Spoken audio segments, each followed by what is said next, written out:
کلاس هم براتون ضبط میشه. مبحث کلاس ما در ارتباط با انتخاب سهام به روش کانسلینگ هستش. خب بچه‌هایی که معامله میکنن و در بازار کار میکنن اینو میدونن که باید حتما یه استراتژی داشته باشن.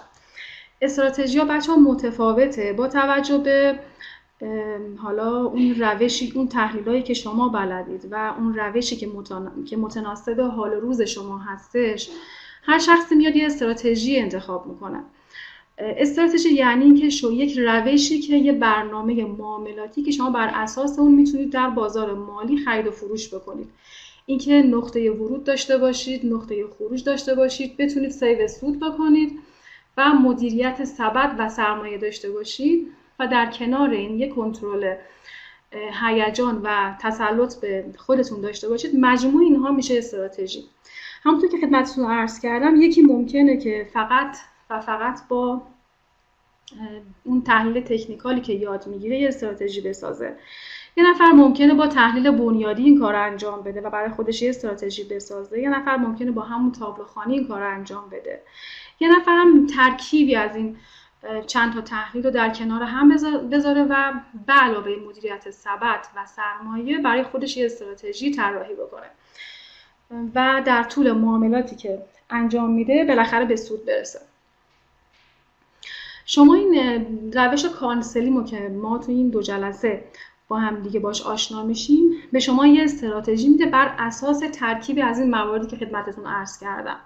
یعنی داخلش هم بنیادی هست، هم داخل این استراتژی تکنیکال هست، هم یه مبحث کوچیک از تابلوخوانی هست و علاوه بر اون هم به شما مدیریت سبد و سرمایه رو یاد میده و ابزارهای بازار رو به شما میشناسونه و به شما میگه که حالا چه ابزارهای مناسب هستش برای سهامداری که تازه وارد بازار شده، از چه ابزارهایی استفاده بکنن. اون سرمایه گذارهایی که یه مقدار با تجربه تر هستن مثلا بیان اختیار معامله هم اضافه کنن به کارشون، از اعتبار کارگزاری هم استفاده بکنن و اینطوری گام به گام تو این استراتژی پیش میره.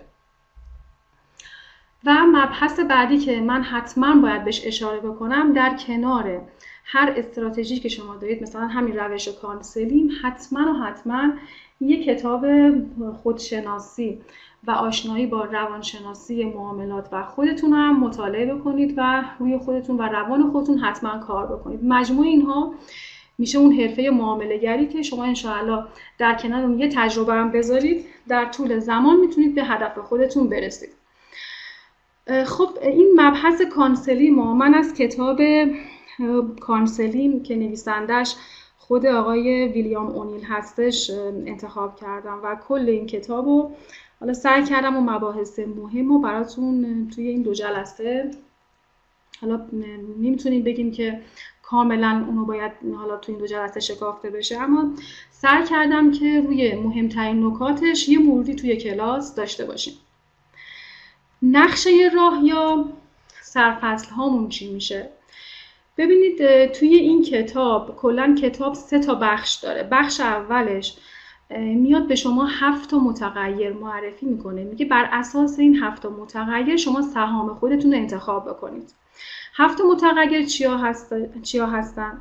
میگه که باید نرخ رشد درآمدهای فصلیتون که میشه متغیر اول، اینها رو براش یه معیاری در نظر بگیرید. نرخ‌های رشد درآمدها در بازه‌های سالانه رو باید در نظر ما بگیریم. مورد سوم باید شرکت‌هایی رو ما در نظر داشته باشیم که محصولات جدید، مدیریت نو و تو ایران افزایش نرخ‌ها رو ما اضافه می‌کنیم. افزایش نرخ‌ها شامل حالشون بشه. شرکت‌هایی رو انتخاب می‌کنیم که از نظر عرضه و تقاضا باید یه سری شرایط داشته باشن، جزء پیشگامان بازار باشن، از حمایت نهادی خوبی برخوردار باشن. اینا میشه 6 تا متغیر. حالا ما اومدیم یه سری شرکت یا سهم رو انتخاب کردیم که این 6 تا متغیر رو داره، خب اما ما به اشتباه وارد بازار میشیم. یعنی جهت بازار ممکنه منفی باشه، ممکنه بازار کاهشی باشه یا بازار رکودی ما داشته باشیم و بعد بیایم این سهام رو انتخاب کنیم و حالا بگیم ما باید معامله بکنیم. نه، ببینید جهت بازار خیلی مهمه. در مبحث جهت بازار یه سری متغیرها بهتون معرفی میشه، این که مثلا نرخ‌های بهره رو در نظر بگیرید، نقدینگی تو اقتصاد رو باید در نظر بگیرید. بیشتر به مباحث اقتصاد کلان میپردازیم در جهت بازار. تو جهت بازار به شما اینو معرفی میکنه و بهتون میشناسونه و این 7 متغیر در کنار هم میشه الگوی این استراتژی، نقشه راه این استراتژی. در بخش دوم و سوم یا فصل دوم و سوم به شما مدیریت سرمایه و سبد رو یاد میده. توی مدیریت سرمایه و سبد قسمت‌هایی از اون بخش‌ها رو به تکنیکال میپردازه. چند تا الگوی مهم تکنیکال بهتون یاد میده. میگه که شما فقط کافیه این چند تا الگو رو بلد باشید و به موقع وارد سهمتون بشید و به موقع خارج بشید. پس بنابراین در کنار اون متغیرهای بنیادی چند تا مبحث تکنیکال هم معرفی میشه و بعدش به مدیریت سبد و سرمایه میپردازه. کل کاری که ما میخوایم توی این 2 جلسه انجام بدیم پرداختن به این مباحث هستش و ضمن که یه نکته خیلی مهم خدمتتون همینجا عرض بکنم. این استراتژی برای بازارهای سعودی نوشته شده و طراحی شده و به اجرا در اومده. یعنی خود آقای اونیل اول اومده تجربه کرده این موارد و بعد این کتاب رو نوشته. بنابراین و روی بازار سعودی هم این کار انجام داده. یعنی این استراتژی مربوط به بازار سعودی یا به صورت عامیانه خدمتتون عرض کنم بازار گاوی هستش. یعنی همین بازاری که ما الان داخلش هستیم. خب اگر سوالی ندارید ما یواش یواش شروع کنیم به اولین متغیر پرداختن.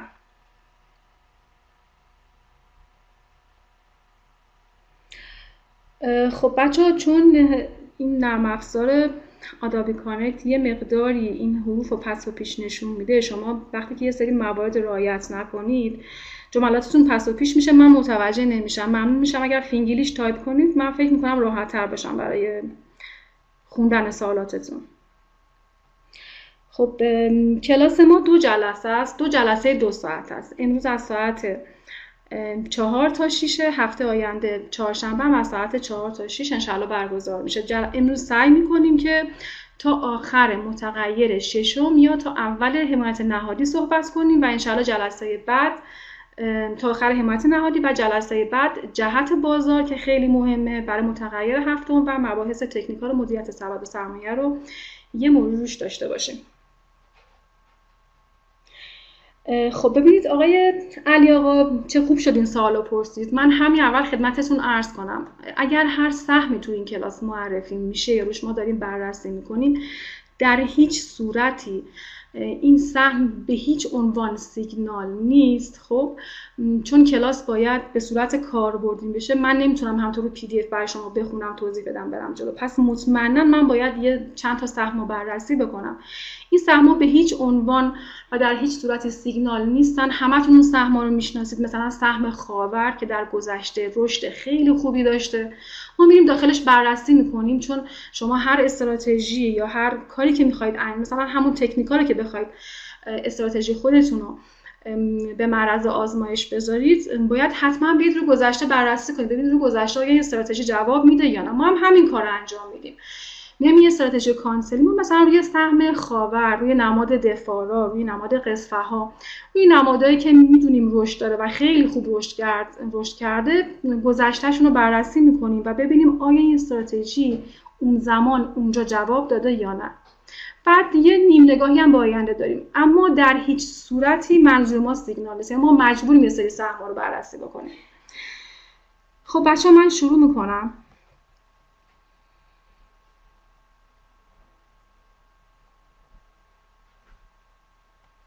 خب اولین متغیر ما، ببینید تو اکسل هم بهتون نشون میدم، یعنی این کارهایی که انجام میدیم تو اکسل هم نشون میدیم. امیدوارم که شما بتونید بعد همین کار دقیقاً انجام بدید.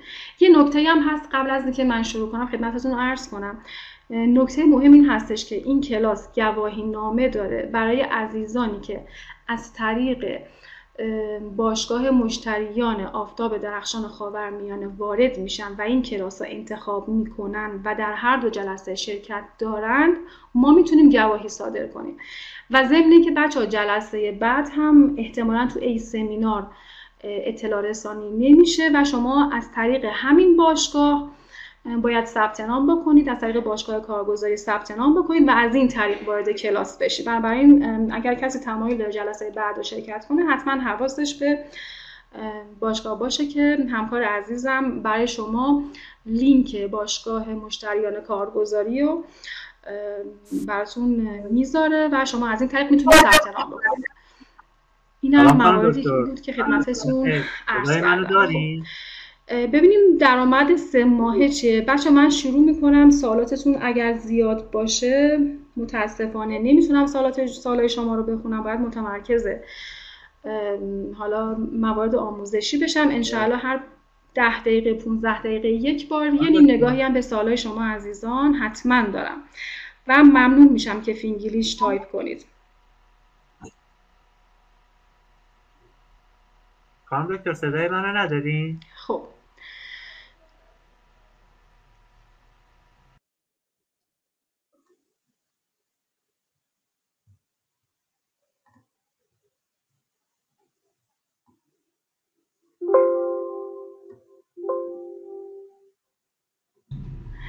خب متغیر اول درآمد 3 ماهه هستش.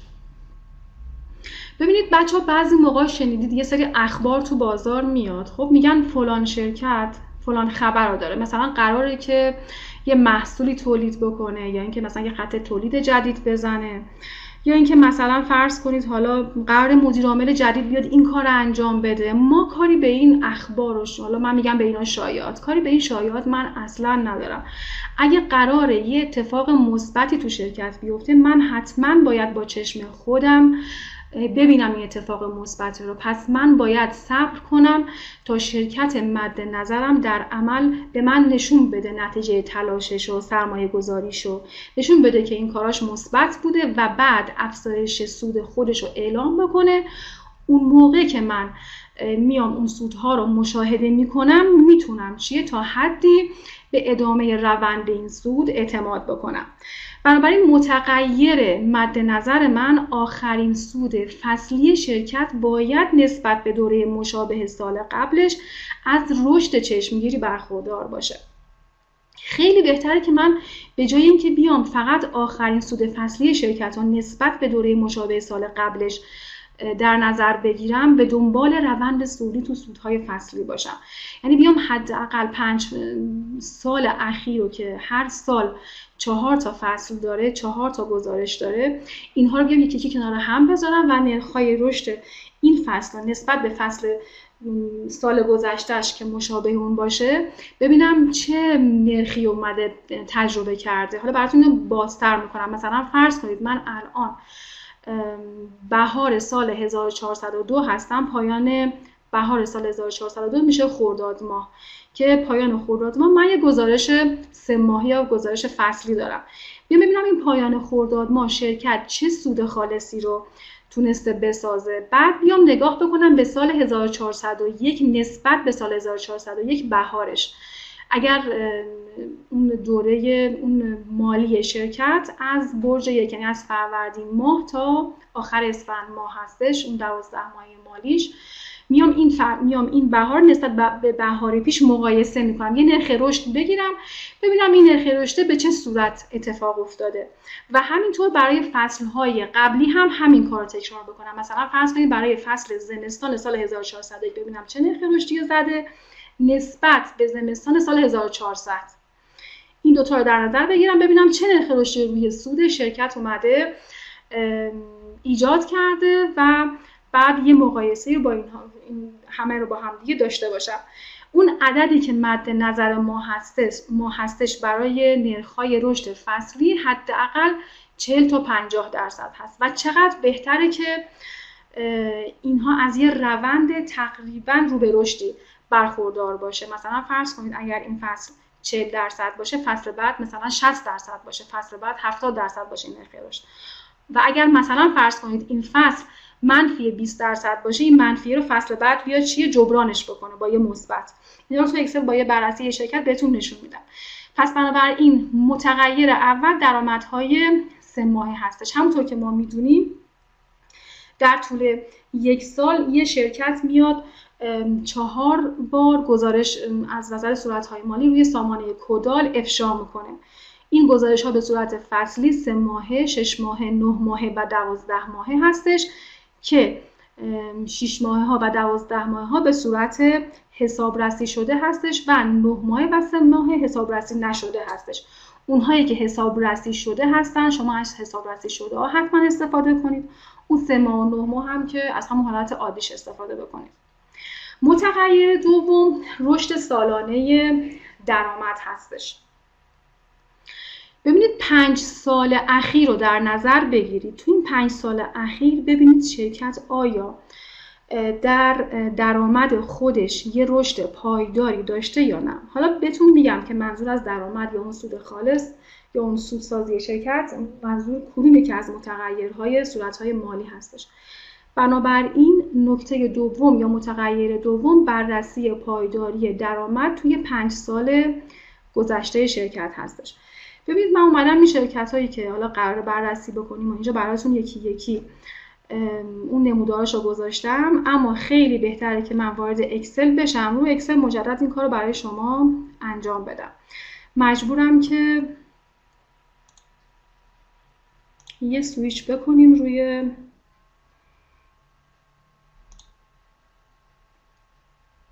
خب بچه من دسکتاپم با شما شیر میکنم.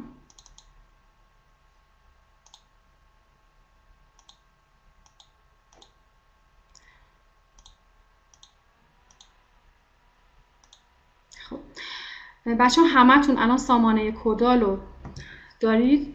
این صفحه که من الان میخوام درس بدم صفحه سامانه کدال هست. الان همه دارید دیگه این سامانه کدال رو.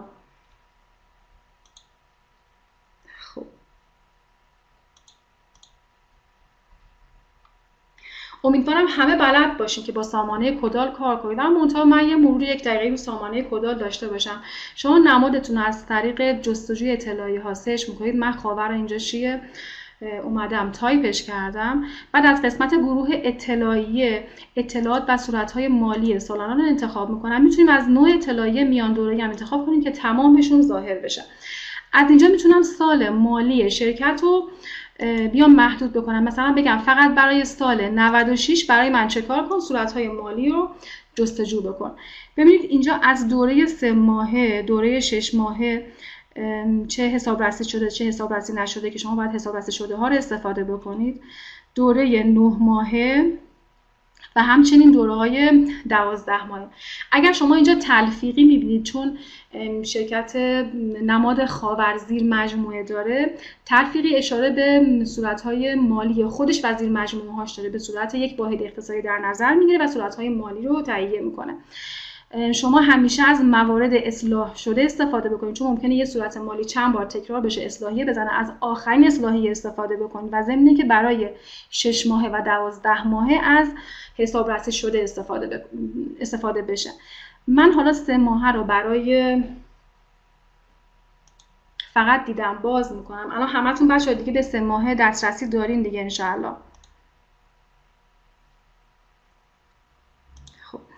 ببینید از این بالا شما میتونید انواع اقسام صورت‌های مالی که شامل ترازنامه سود و زیان، جریان بودجه نقد رو ببینید. من صورت سود و زیان انتخاب میکنم که یکی از مهمترین صورت‌های مالی هستش. ببینید از درآمدهای عملیاتی شروع شده تا به سود خالص رسیده. منظور روش کانسلینگ در درآمد یا سود یا چیزی وقتی داره میگه درآمد شرکت، منظورش اون سود خالص هستش. یعنی شما عددی که مقابل این سود خالص هست رو باید کپی کنید، پیست کنید تو اکسلتون برای دوره 3 ماهه. ببینید این درآمد عملیاتی هستش. بعد اومده بهای تمام شده آنچه هزینه در خط تولید و هر آنچه که مربوط به درآمدهای عملیاتی شرکت شده میشه رو کم کرده، شده سود ناخالص. و همینطور بقیه درآمدهای عملیاتی اومده دوباره اگر هزینه باشه کم کرده، درآمد باشه اضافه میکنه، به سود یا زیان عملیاتی میرسه. به سود یا زیان عملیاتی هزینه ها کم میشه و درآمدهای غیر عملیاتی اضافه میشه، سود یا درآمدهای عملیاتی ساخته میشه و بعد از اون یه سری دوباره هزینه ها کم میشه که سود خالص اینجا شکل میگیره. حالا از سود خالص هم دوباره چی کم میشه چی زیاد میشه ما کاری اصلا بهش نداریم تا میرسیم به همون خود سود خالصه. پس این سود خالص برای من چیه؟ خیلی مهمه. این سود خالص من کپی میکنم، پیست میکنم توی اکسل. این اکسل بچه‌ها همه دارن. اکسلی که من الان نماد خاور رو باز میکنم انشالله همه داشته باشن.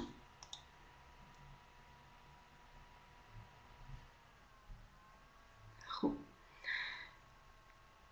بچه اکسل نماد خاور رو شما ندارین؟ من الان شیر کردم دیگه، دسکتاپ من الان شیر باید داشته باشین.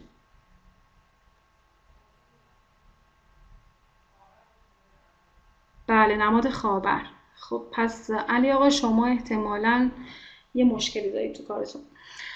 خب من اینا رو حذفشون بکنم که بتونم راحت‌تر براتون توضیح بدم.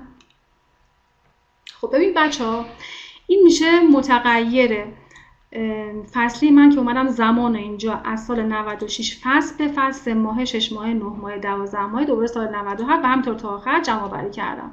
درآمد عملیاتی، سود ناخالص، سود عملیاتی، سود خالص. من با این کار دارم، با سود خالص کار دارم. بچه‌ها یه نکته‌ای که خیلی مهمه این هستش که من ببینم چه چیزایی دارین تایپ می‌کنید.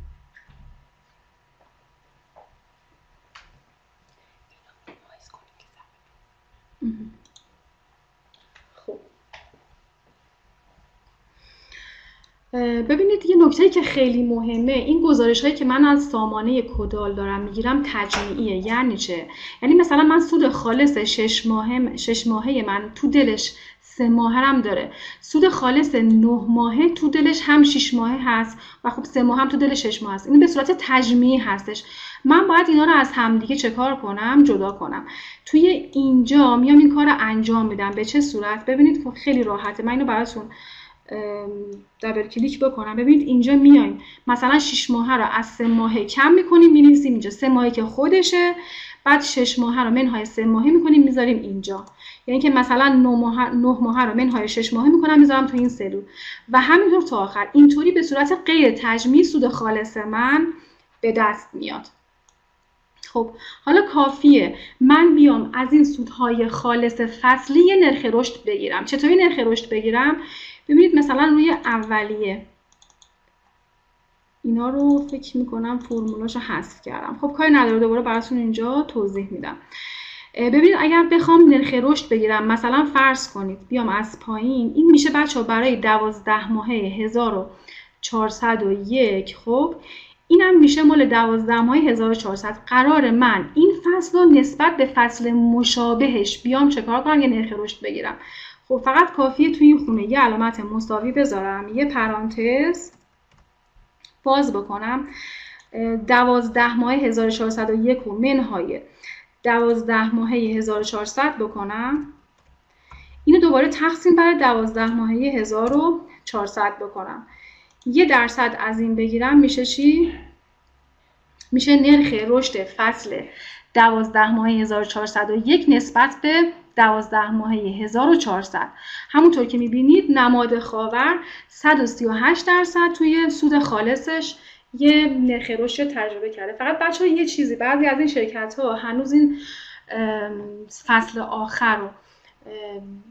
آخر یعنی زمستان رو اطلاع رسانی نکردن، یعنی انتشار نکردن. من اومدم چه کار کردم؟ یه پیش بینی خیلی جزئی استفاده کردم. یعنی اومدم از گزارش‌های ماهانه شرکت و اون پیش بینی که خود شرکت داشته یه استفاده کردم، یه حالا میانگین وزنی گرفتم به عنوان یه پیش بینی برای درآمدهای عملیاتی گذاشتم و بعد با توجه به حالا هزینه‌هایی که توی دوره‌های گذشته داشته یه کسری از اون هزینه‌ها رو ازش کم کردم و بعد به سود خالص رسیدم. حالا یه پیش بینی خیلی کوچیکه، ممکنه حالا اشتباه هم باشه، اما منتها 138% ما استفاده کردیم. این چی بهش میگن؟ آیه نیست که حتما درست باشه. من اینقدر پیش بینی کردم. این از این مورد. برای 9 ماهش نسبت به 9 ماهه گذشته 667% به صورت غیر تجمیعی نرخ رشد داشته. برای 6 ماهه 1401 نسبت به 6 ماهه 1400 به صورت غیر تجمیعی 634% رشد داشته و همینطور بگی برو تا آخر. خب بچه‌ها ببینید من از سال 97 اومدم اینا رو جمع آوری کردم. شما یکم دقت کنید روی نرخ‌های رشد ببینید. حالا غیر از 341% منفی 21%، منفی 74، منفی 17، 185، منفی 11، منفی 11، 50%، 21، 83، 42. می‌بینید داره نرخ رشدها بیشتر و بیشتر میشه تا اینکه تو سال 1299 شده 1010، بعد شده 113، 508. ببین چه نرخ رشدهای بالایی داره تجربه میکنه. حالا مثلا یه فصل منفی 60، اما بلا فاصله فصل بعد اومده جبرانش کرده، فصل بعد یه نرخ رشد مثبت زده و همینطور تا آخر که الان یه مقداری یه فاصله با اون نرخ‌های رشد قبلیش گرفته. بنابراین من دارم نرخ‌های رشد رو به چشمم میبینم. همونطور که میدونیم خاور برایش این اتفاق براش افتاد به دلیل مدیریت نوآوری که روی محصولاتش داشت. خاور تولیداتش متعلق به ماشین‌های سنگین هستش، یه سری اتوبوس‌های برقی، یه سری قراردادها با روسیه بست، نرخ‌های افزایش نرخ‌های فروشی که گرفت و اون مدیریت خلاقی که داشت در مجموع باعث شد که این اتفاق توی شرکت بیفته. حالا این بچه‌ها ممکنه یه نفر مثلا یه سری نفرات باشن که تو خود شرکت کار میکنن یا اطلاعات نهانی دارن از شرکت. تو سال 96 اینها میدونستن، تو سال مثلا 97 خب میدونستن، آروم آروم شروع کردن خریدن این سهام. بعد یه سری افرادی که متغیرهای بنیادی رو چک میکنن تو سال 98 متوجه این تکرار نرخ‌های رشد فصلی نسبت به فصل‌های گذشته شدن، اونها شروع کردن به خرید این حالا نماد. قیمت نماد شروع کرد بالا اومدن تا اینکه به حد اکثر خودش برسه و بعد حالا به دلیل اینکه حالا بخواد شرکت یه حالا طرحی دوباره داشته باشه و اینکه یه تعدیل قیمتی بکنه، یه افزایش سرمایه داد. این افزایش سرمایه توجه بازار رو به خودش جلب میکنه، چون به هر حال مجمع دارن تشکیل میدن دیگه، توجه بازار رو به خودش جمع میکنه. حالا بعد از افزایش سرمایه اون افرادی که نمیدونستن آگاه شدن و بعد دوباره قیمت سهم بعد از افزایش سرمایه شروع کرد یه رشد خیلی خوبی رو تجربه کردن. شما همگام با این افزایش قیمت ها میتونید نرخ‌های رشد فصلی و سالانه رو هم چک بکنید، ببینید که سود خالص شرکت نرخ‌های رشد مرتباً داره تکرار و تجربه میشه.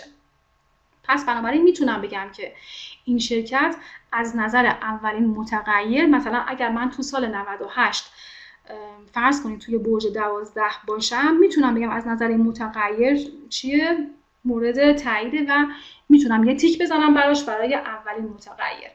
بریم سراغ سالانه، ببینیم سالانه چی میگه.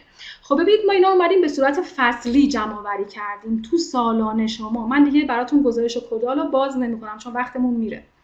تو سالانه شما میاد چه کار میکنید؟ مستقیما میرید سراغ صورت‌های مالی 12 ماهه، یعنی اون آخرین صورت مالی که شرکت قبل از مجمع عادیش داره روی سامانه کدال منتشر میکنه. در پایان دوره 12 ماهی که حالا شرکت فعالیت کرده داره منتشر میکنه. شما سراغ اون میرید و فقط اون آیتم سود خالص رو کپی میکنید و پیست میکنید روبروی درآمد عملیاتی برای سال 96، برای سال 97، 98 و همینطور تا 1401 که 1401 اون بخش 3 ماهش این مقدار پیش بینی هستش. و نهایتاً به سود خالص ما میرسیم و سود خالص رو چکار میکنیم؟ جمع آوری میکنیم. ببینیم سود خالص چه نرخ رشدی رو تجربه کرده. بچه‌ها نرخ‌های رشد مثل همون فصلی به دست میاد، اما مثلا برای سال 1401 نرخ رشد شما میاد 1401 رو منهای 1400 میکنید، دوباره تقسیم بر 1400 ضرب در 100. این میشه نرخ رشد برای اون سود خالص سالانش. خب ببینید توی این ستون آخر من برای شما اینو آوردم، یه میانگین. ببینید یه میانگین اگر از ستون نرخ رشد سود خالص سالانه بگیریم میبینیم 74% شده. خب عدد 74% بچه‌ها یه عدد خوبی هستش، یه میانگین قابل قبولی هستش.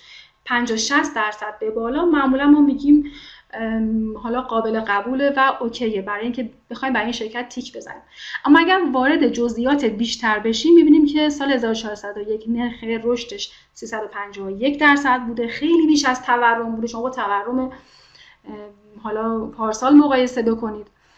برای سال 1400ش که منفی بوده مشکلی نیست، اما سال قبل از اون 56% بوده، سال 99 همون سالی که به هر حال اون قیمتش یه رشد خیلی قابل قبولی رو تونست تجربه بکنه و سالهای قبلش هم دارید می‌بینید نرخ‌های رشدش.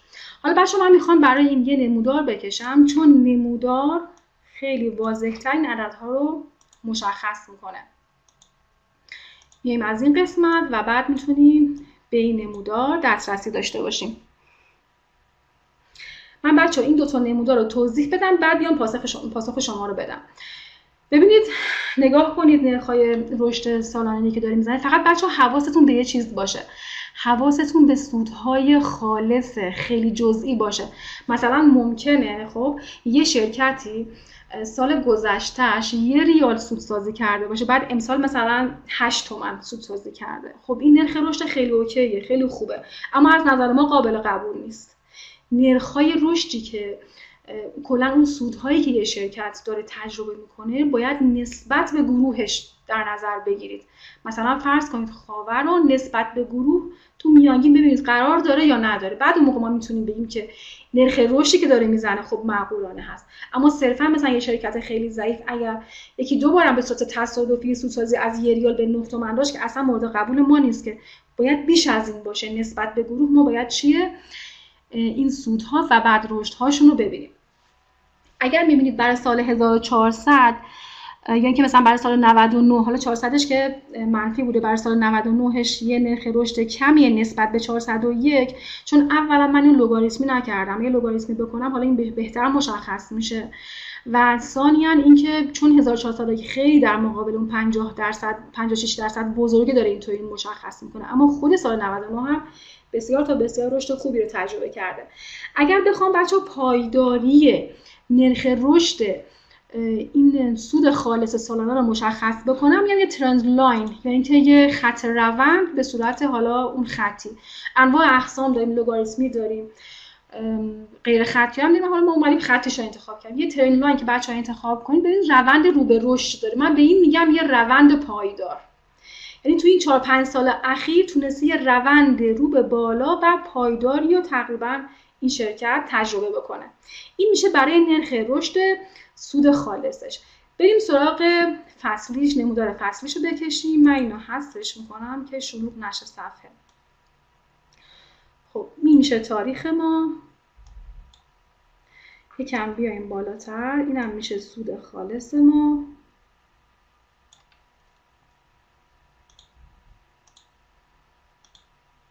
خب این بچه‌ها اینم برای نرخ‌های رشد سود خالصش هست که ما ببخشید نرخ‌های رشد رو می‌خوایم از این خونه نارنجی رنگ استفاده کنیم.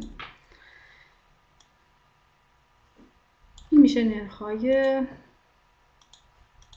رشد ما. اینجا رو ببینید. خب وقتی که بچه‌ها نموداری کنار هم میذاریم خیلی واضح میشه. نگاه کنید 11401 در مقابل حالا اون فصلای قبلش رو نگاه بکنید و همینطور تا آخر. من میام یه ترند لاین به این اضافه میکنم. ببینید کلا روند صعودی بوده، روند مشکلی نداره. این یکی هم تیک میخوره. پس متغیر اول و دوم برای نماد خاور، منظور من بچه‌ها حالا نگاه به جلو نیست، کلا دارم بررسی میکنم این چند سال اخیرش رو، ببینیم چه گذشت تو این شرکت. اینم تیک میخوره. خب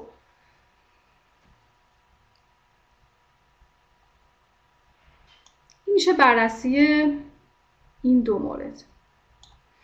ببینم چیزی رو براتون جا ننداختم. آها، یه چیز دیگه‌ای که میخوام براتون صحبت کنم در ارتباط با قیمت و حجم معاملات هستش.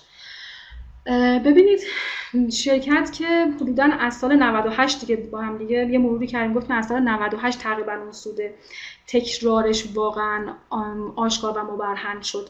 ببینید نمودار قیمت چی رو داره میگه و حجم معاملات چه اتفاقی داره میفته. این میشه نمودار قیمت خاور. خب من یه مرور روی این نمودار داشته باشم. ببینید اینجا که یه خط اومده سریع افتاده به خاطر افزایش سرمایه‌اش بوده که دیگه حالا این داده هایی که من دارم دیگه افزایش سرمایه رو به این صورت در نظر گرفته. اگر نگاه کنید شرکت تقریبا مثلا از سال حدود 98 شروع کرده قیمتش به سمت بالا رفتن تا اینکه به اوج خودش رسیده تقریبا توی سال حالا 3 یا 4 99 و بعد شروع کرده پایین اومدن و بعد از اون تو سال 1400 یه افزایش سرمایه داده. از افزایش سرمایه به بعد چیه؟ دوباره شروع کرده این روند رشد رو ادامه دادن. من این نمودار رو بزرگترش بکنم که اون اولین سالی رو که این شرکت شروع کرده رشد کردن و با صورت‌های مالیش یه مقایسه‌ای داشته باشیم. یه مقداری میخوام این نمودار رو براتون بزرگ بکنم.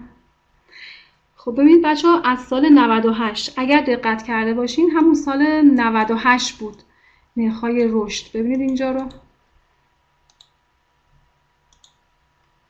خب از سال 98 برج 12 که بعد وارد 99 میشیم 50 21 83 42 و 1010.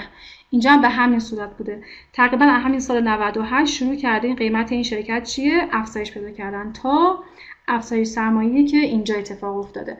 حالا حجم‌ها رو میایم با اینجا یه مطابقتی میدیم. ببینید من به چه نتیجه‌ای الان میخوام برسم رو حجم‌ها. این حجم‌هایی هستش که برای این شرکت اتفاق افتاده.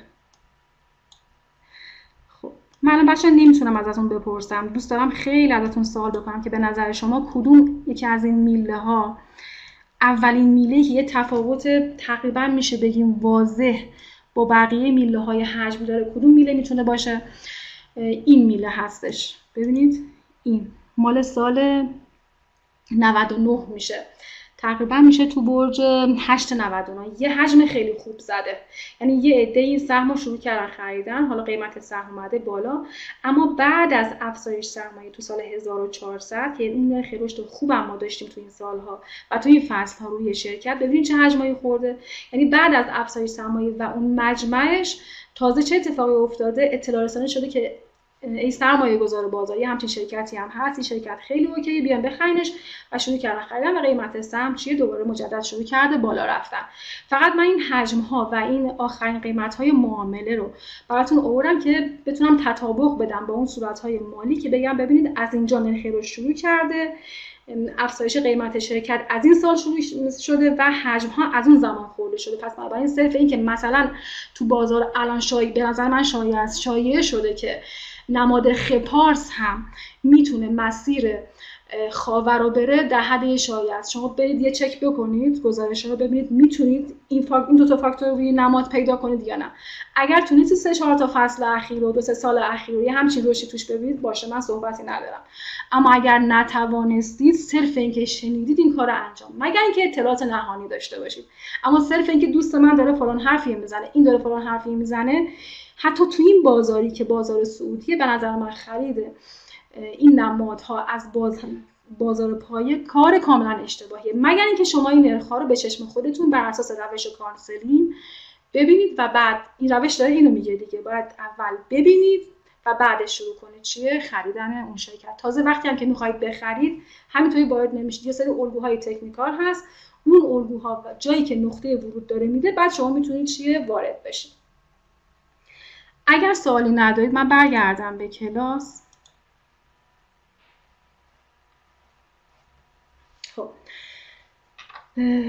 چگونه لوگاریتمی بکشیم؟ آقای محمدیان خیلی مهم نیست، شما میتونید اول اون ستون سود خالصتون رو به صورت لوگاریتمی در بیارید، بعدش بیایید یعنی از اون تابع لوگاریتم استفاده بکنید، بعد بیایید نمودار رو بکشید. خیلی چیز خاصی است. من همینطوری یه لحظه اون موقع تو ذهنم اومد خدمت شما عرض کردم. حداقل رشد در سهام کانسلینگی چند برابر هستش. ببینید توی روش کانسلینگ به دنبال سودهای چند، یعنی اون قیمت‌های چند برابریه، یعنی اصولاً شرکت‌هایی که یه شرکت بنیادی هستش و حداقل 250 تا 300% رشد رو میتونه توی بازه زمانی معقول تجربه بکنه. یه چند لحظه بعد شما سوالاتتون رو بخونم. ظاهرا پرسیدید که جدول فصلی به خصوص تجمیع و غیر تجمیع رو توضیح بدید. خب بچه‌ها من یه بار دیگه توضیح میدم تجمیع و غیر تجمیع فرقشون چی هستش. ببینید تجمیع یعنی مجموع، یعنی روی هم دیگه جمع شده. خب الان مثلا اگر این ماه من 3 واحد سودسازی داشته باشم، برای ماه بعدم این سودسازی من اگر به صورت تجمیعی بخواد بشه، برای ماه بعد اگر فرض کنم مثلا خود ماه بعد 4 واحد بزنم، تجمیعش میشه 7 واحد، یعنی ماه قبل به اضافه اون ماه بعدش. اما به صورت حالا غیر تجمیعی ماه اول میشه 3 واحد، ماه دوم میشه 4 واحد. یعنی دیگه شما نباید فصل‌های قبل یا ماه‌های قبل رو بیاید حساب کنید. منظور از تجمیعی یعنی این، یعنی روی هم جمع شده یا جمع نشده. مثلا فصل اول اگر داره 4 واحد سودسازی میکنه، فصل دوم داره 5 واحد سودسازی میکنه، تجمیع فصل اول و دوم که مثلا میشه 6 ماهه، خب میشه 9 تجمیعیش 9 واحد، اما برای خود فصل اول 4 میشه، برای فصل دوم به تنهایی و غیر تجمیعش میشه 5 واحد، یعنی از همدیگه جدا. منظور من از تجمیع اینه چیز خیلی خاصی نیست، یعنی روی هم انباشته نشده سودهایی که ما داریم میبینیم، سودهای فصلی رو، چون خصوصیت اون صورت‌های مالی اینه. مثلا وقتی برای 9 ماهه میاد گزارش میکنه، منظور از 9 ماهه یعنی از ماه اول تا 9، منظور از 6 ماهه یعنی از ماه اول تا 6. ما اینا رو جدا جدا میخوایم ببینیم 3 ماه اول چقدر بوده، 3 ماه دوم یا فصل دوم به صورت انحصاری و غیر تجمیعی چقدر بوده و همینطور تا آخر. منظور ما این هستش از تجمیعی و غیر تجمیعی.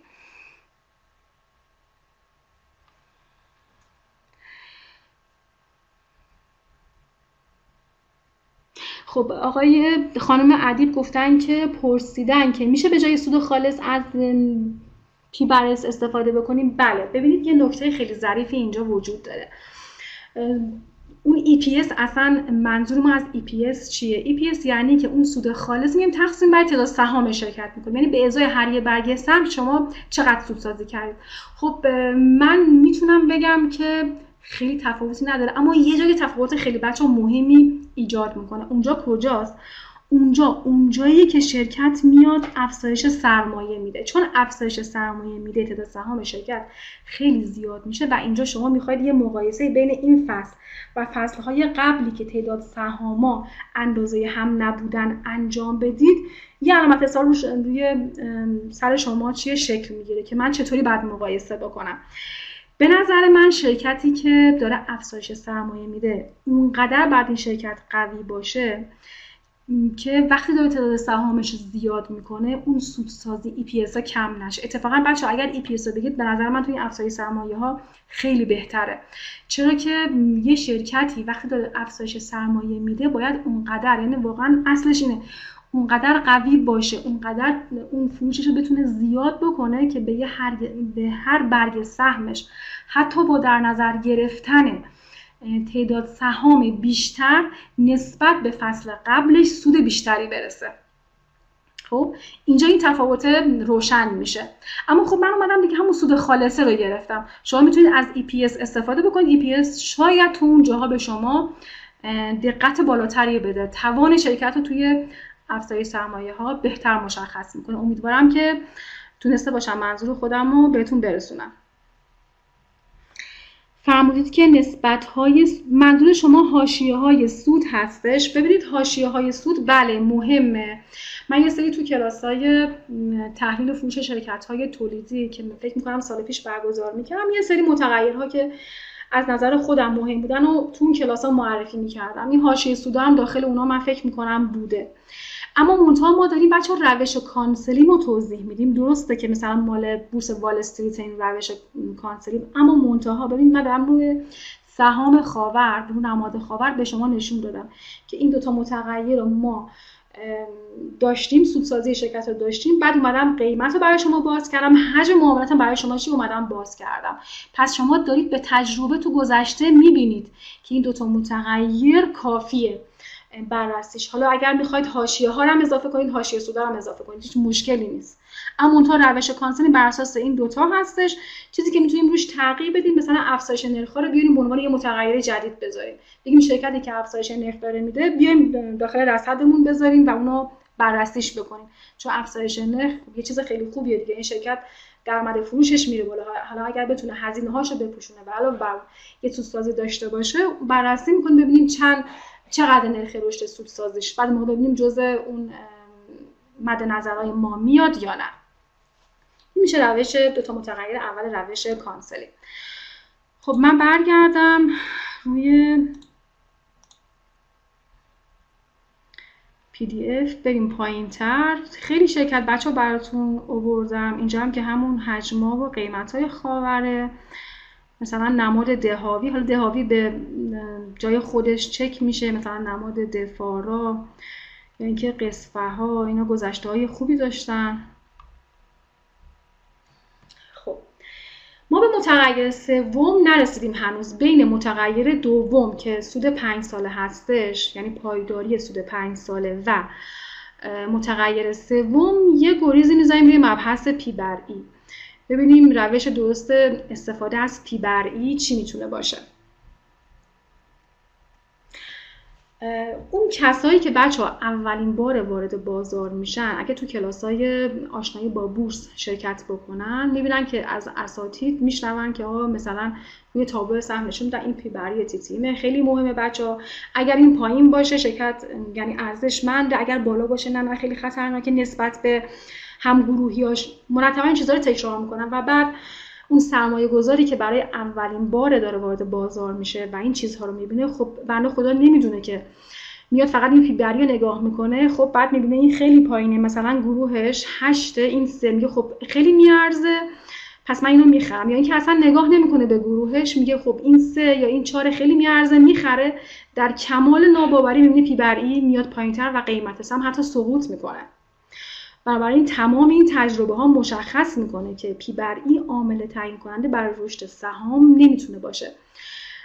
به نظر حالا اون آقای ویلیام اونیل یا همون کتاب اون روش کانسلینگ این هستش که میگه افزایش سود خالص هر سهم، اینجا داره EPS رو میگه یا همون خود سود خالص رو ما در نظر بگیریم فرقی نداره، از اهمیت بسیار بیشتری برخورداره. یعنی بچه‌ها واقعا هم همینطوره. الان براتون بررسی کردیم، پی بر ای هم براتون نمودارش رو میارم، بعد اون موقع میتونید بررسی بکنید. پس بنابراین افزایش سود خالص یا نرخ‌های رشد سود خالص از اهمیت بسیار بیشتری نسبت به بررسی تنهای خود پی بر ای برخوردار هستش. اهمیتش خیلی بالاه.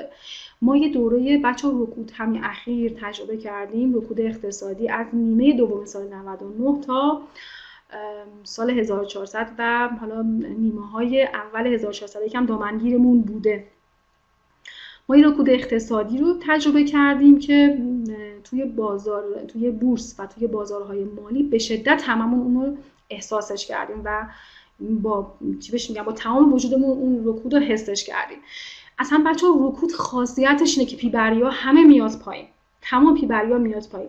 اگر به خاطر شریفتون باشه، مثلا دقت کرده باشیم یه سری تحلیلگرا پی بر ای بازار مثلا 4 بود، میگفتن الان دیگه پی بر ای بازار خیلی پایینه، الان دیگه موقع خرید، باید بخرید سهم. یه سری حتی از اون تحلیلگرای بزرگ شروع می‌کردن، یا از همون نمیدونم اونایی که توی اینستا فعالیت میکنن، میگفتن ما خریدیم. خب می‌خریدن، بازار یه رشد خیلی کمی می‌کرد، دوباره بازار سقوط می‌کرد، میومد پایین. اینا همه تجربه‌هایی هستش که ما نشون میده من نباید پی بر ای رو در نظر بگیرم. رکود خاصیتش اینه که پی بر ای رو بسیار میاره پایین تا اونجایی که شما اصلا نمیتونید فکرشو بکنید. و بازارهای رشدی یا بازارهای گاوی هم خاصیتش این هستش که پی بر ای رو بسیار تا بسیار میاره بالا. پس بنابراین پی بر ای میتونه یه موضوع فیکی باشه برای شما.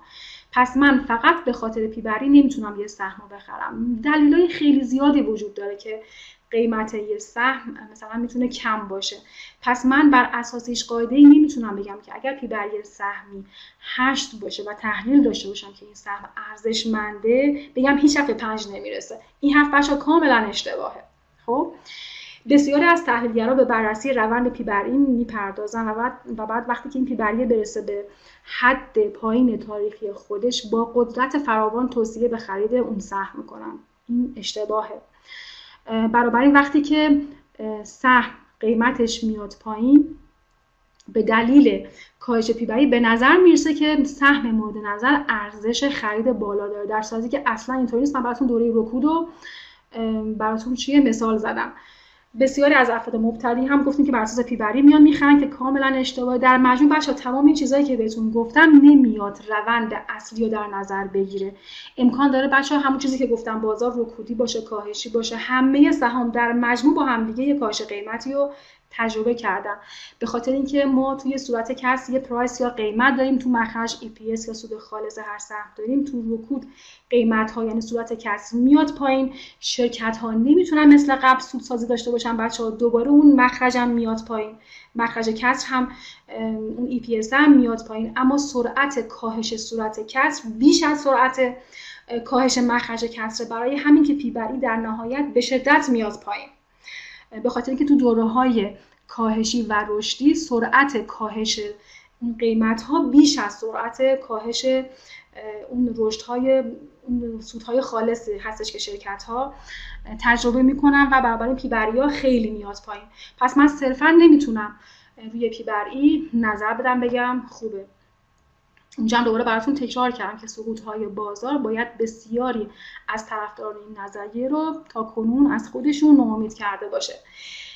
یه مورد دیگه از اشتباه مبتدیان این هستش که در بین یه صنعتی اگر یه شرکتی پیدا بکنن که پی برش از همه کمتره، میگن خب این شرکت ارزشمنده، من این شرکت رو اگر بخرم باید به سطح بقیه شرکت‌ها برسه و دوباره این حرف اشتباهه. شما چرا اصلا اینطوری فکر نمی‌کنید؟ اینطوری فکر بکنید که دلیل اینکه پی بر ای پایینه سودسازی خیلی ضعیف شرکته. خب وقتی که یه شرکتی نتونه سودسازی بکنه، مخرج کسر پی بر ای کاهش پیدا میکنه. گفتیم که زمانی که این اتفاق میفته و خیلی آدمای زرنگ متوجه میشن، اونها شروع میکنن به فروش، صورت کسر یا قیمت به شدت میاد پایین، یعنی قیمت سقوط میکنه بیش از سرعت کاهشش بیش از مخرج، برای همین پی بر ای خیلی میاد پایین. حالا به نظر شما خرید همچین سهمی ارزشمنده؟ سهمی که پی بر ایش پایینه؟ نه دیگه، به هیچ وجه. بنابراین باید ما اینا رو بررسی کنیم. صرف اینکه پی بر ای توی دوره زمانی یا برای یه شرکت خاص پایین باشه دلیل به خرید ما نباید باشه. تو روش کانسلینگ ما اینو باید سرلوحه بزنیم. نه فقط روش کانسلینگ، شما از هر روشی استفاده میکنید کار اشتباهی خرید بر اساس پی بر ای. یه مثال خیلی خوب، یه سری شرکت ها هستن بچه ها کوچیکن، خب اما نوآوریشون بالا هستش، مثلا محصول جدید دارن، خط تولید جدید دارن. این شرکت ها بالاخره یه پی بر ای دارن دیگه. خب ببینیم این قسمت داره چی میگه. داره میگه که ممکنه پی بر ای یه شرکتی پایین باشه اما منتها اون شرکت ارزنده باشه، چون هنوز نرخ‌های رشد اوکی هنوز تجربه نکرده. این هم دوباره یه مثال نقص برای اینکه پی بر ای بالا باشه یا پایین باشه دلیل نمیشه شرکت ارزشمند هست یا نیست. اما در مجموع سرمایه‌گذارهایی که مبتدی هستن تو ذهنشون این هستش که پی بر ای بالا خوب نیست، پی بر ای پایین خوبه. اما بچه‌ها این نظریات شخصیه و کاملا اشتباهه.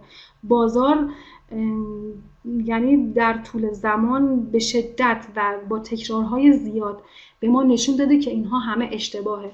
تو بازارهای رشدی و برای یه شرکتی که شرکت رشدی باشه پی بر ای که میزنه، ببینید این شکلیه داستانش.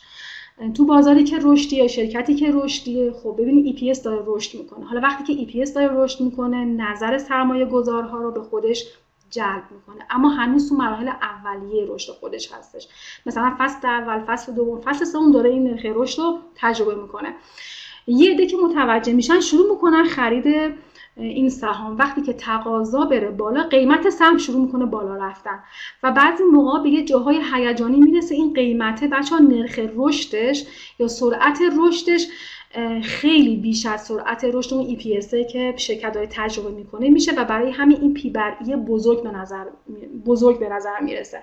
یعنی از گروهش میبینی یه فاصله خیلی زیاد داره. مثلا گروه پی بر ایش 10 و 11 بعد پی بر ای شرکت مثلا 25. خب اما وقتی میرو نرخ‌های رشد فصلی و سالانه نگاه میکنی میبینی این شرکت تازه اول رشدشه و هنوز داره این رشدها رو در آینده میخواد تجربه بکنه. پس تو دوره‌های رشد یه تفاوتی بین سرعت قیمت و EPS میفته، باعث میشه که مخرج بیشتر از صورت بیشتر از مخرج افزایش پیدا بکنه و این پی بر ای بشه پی بر ای رشدی.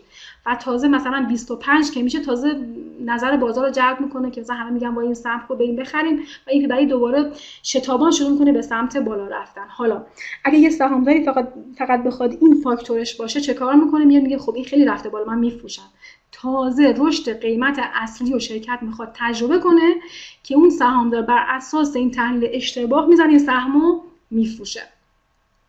این هم شد دوباره یه مثال نقض دیگه. شما خیلی از این شرکت ها میتونید مثال بزنید. یک موردش رو بچه‌ها میتونید برای من مثال بزنید؟ یه شرکتی که پی بر ایش مثلا تو ذهنتون بوده بالا بوده، بعد شما نگاه میکنید ببینید شرکت پی بر ایش بالا نمیخرید، میترسید، اما میبینید همچنان قیمت داره میره بالا.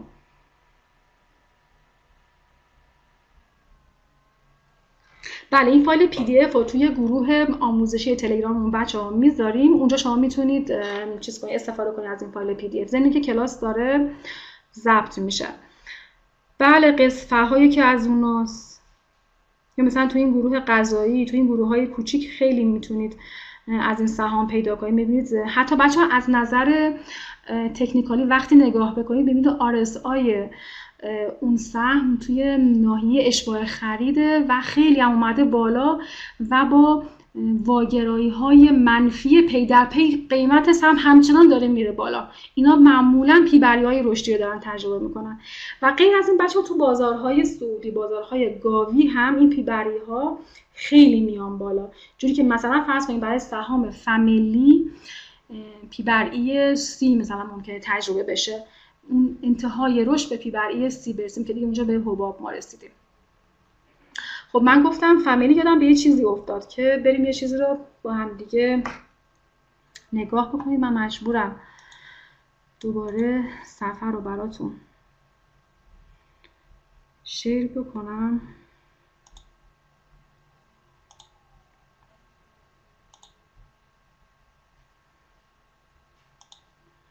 خب بچه الان همتون این اکسل رو دارید دیگه. اکسل مربوط به سودهای فامیلی هستش.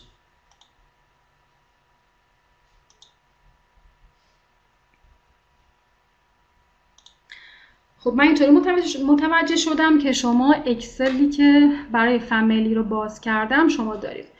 خب ببینید بچه ها، برای شرکت فامیلی من اومدم دقیقاً اون 2 تا متغیر کانسلینگ رو استخراجش کردم. اول سودهای خالص سالانش رو سال 96 تا 1401 بچه ها، این هم نرخ‌های رشد خالصش، این چیز سالانش 78% شده میانگین سودسازی سالانش. خب یه نمودار ما داشته باشیم همه چیز رو میتونه بهتر مشخص میکنه، برام نشون بده. و از این ور برای فصلی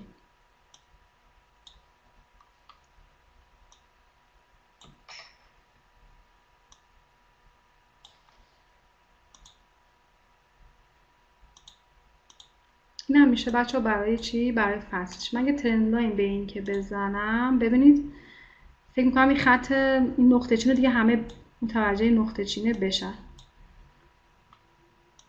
خب یه ترند لاین هم برای این بزنیم. خب ببین بچه ها، اتفاقی که داره تو این بچه ها به این سیگنال اصلا نیست، تا یه بررسی خیلی ساده است. خب دارم فقط روش کانسلینگ رو بهتون نشون میدم. حالا اینکه شما اینو به چه دیدی بگیرید دیگه خودتون میدونید، اما منتها در هیچ صورت این سیگنال نیست، فقط یه بررسی روی 2 تا متغیر اول روش کانسلینگ.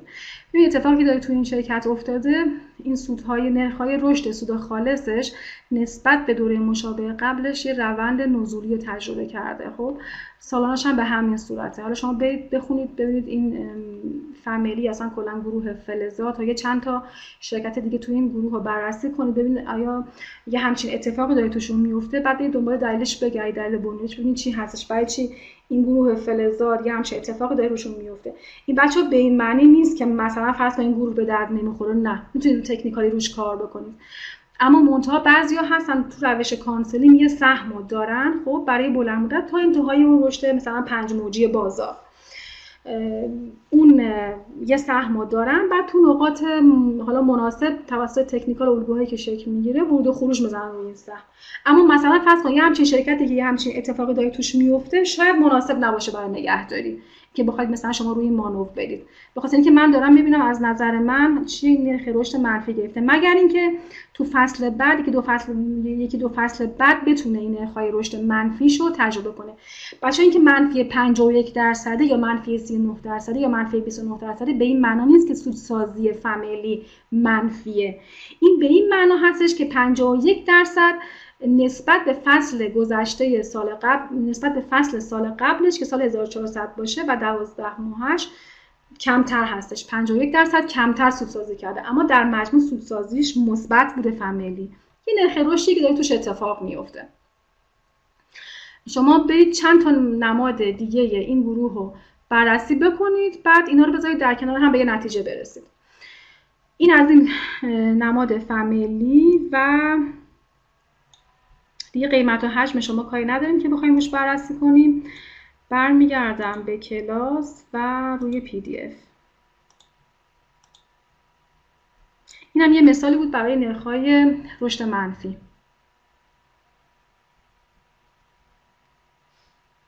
خب متغیر سوم چیه؟ به دنبال بچه‌ها شرکت‌هایی باشید که محصول جدید دارن معرفی میکنن، مدیریت نو داره، این مدیریت نو باعث پیشرفت‌های جدید میشه و تو ایران افزایش نرخ‌ها رو ما داریم. یه مثال میزنیم بچه‌ها، همین خاور و مدیر عامل جدیدی که داشت باعث این اتفاق توی شرکت شد.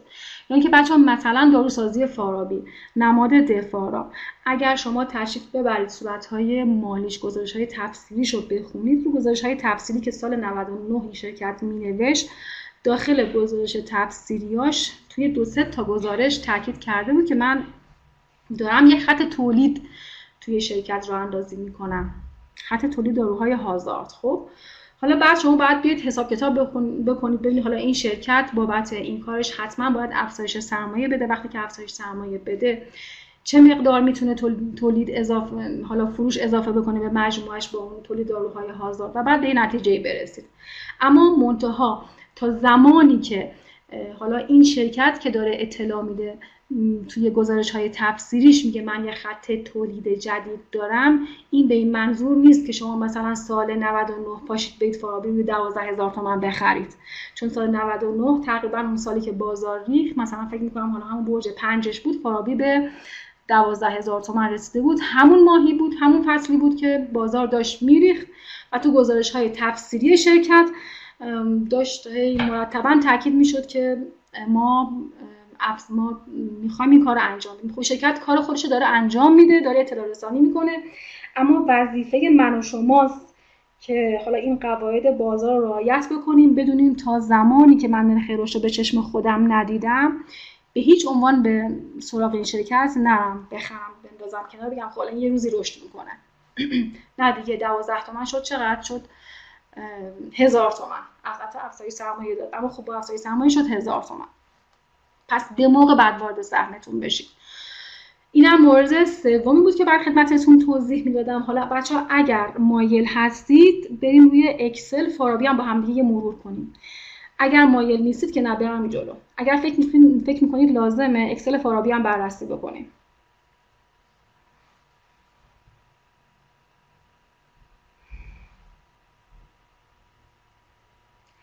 خب اگه 5-6 نفر مثبت بذارن میریم روی اکسل، اما اگر نذارید که میریم جلو، چون فارابی هم بررسیش مثل خاورش فرق نداره، نرخ‌های رشد اونجا باید ببینیم.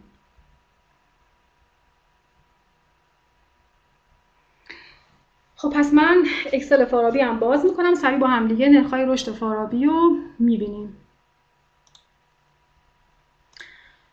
بریم سراغ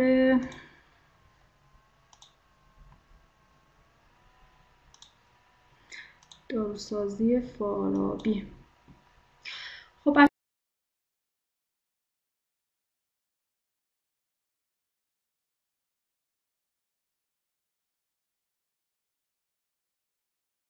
بچه‌ها ببینید نرخ‌های رشد سالانه‌ای که داروسازی فارابی از سال 96 97 تا سال 1401. ببین بچه‌ها توی 5 سال اخیرش 2 4 با 5 17% در مجموع این شرکت میانگین نرخ رشد سود خالص سالانش بوده. عدد خیلی پایینی هستش. حالا من یه مقدار به جزئیات وارد بشم. یه منفی 239% زده برای 97ش. خب و بعد سال 98 تونسته جبران کنه رشد قبلیشو، اما سال 99 و بعد سال 1400 که دوره رکود اقتصادی بوده منفی 28% شده و بعد برای سال 1400 شرکت تازه افتاده روی دور و 67% اومده سودسازی کرده. خب ما میایم چه کار میکنیم؟ میایم نمودارشو به این صورت میکشیم که بتونیم بهتر در موردش قضاوت کنیم. خب بچه این میشه برای 5 سالش. یه فصلی هم که بگیریم دیگه خیالمون راحت میشه نسبت به فصلهای قبلش.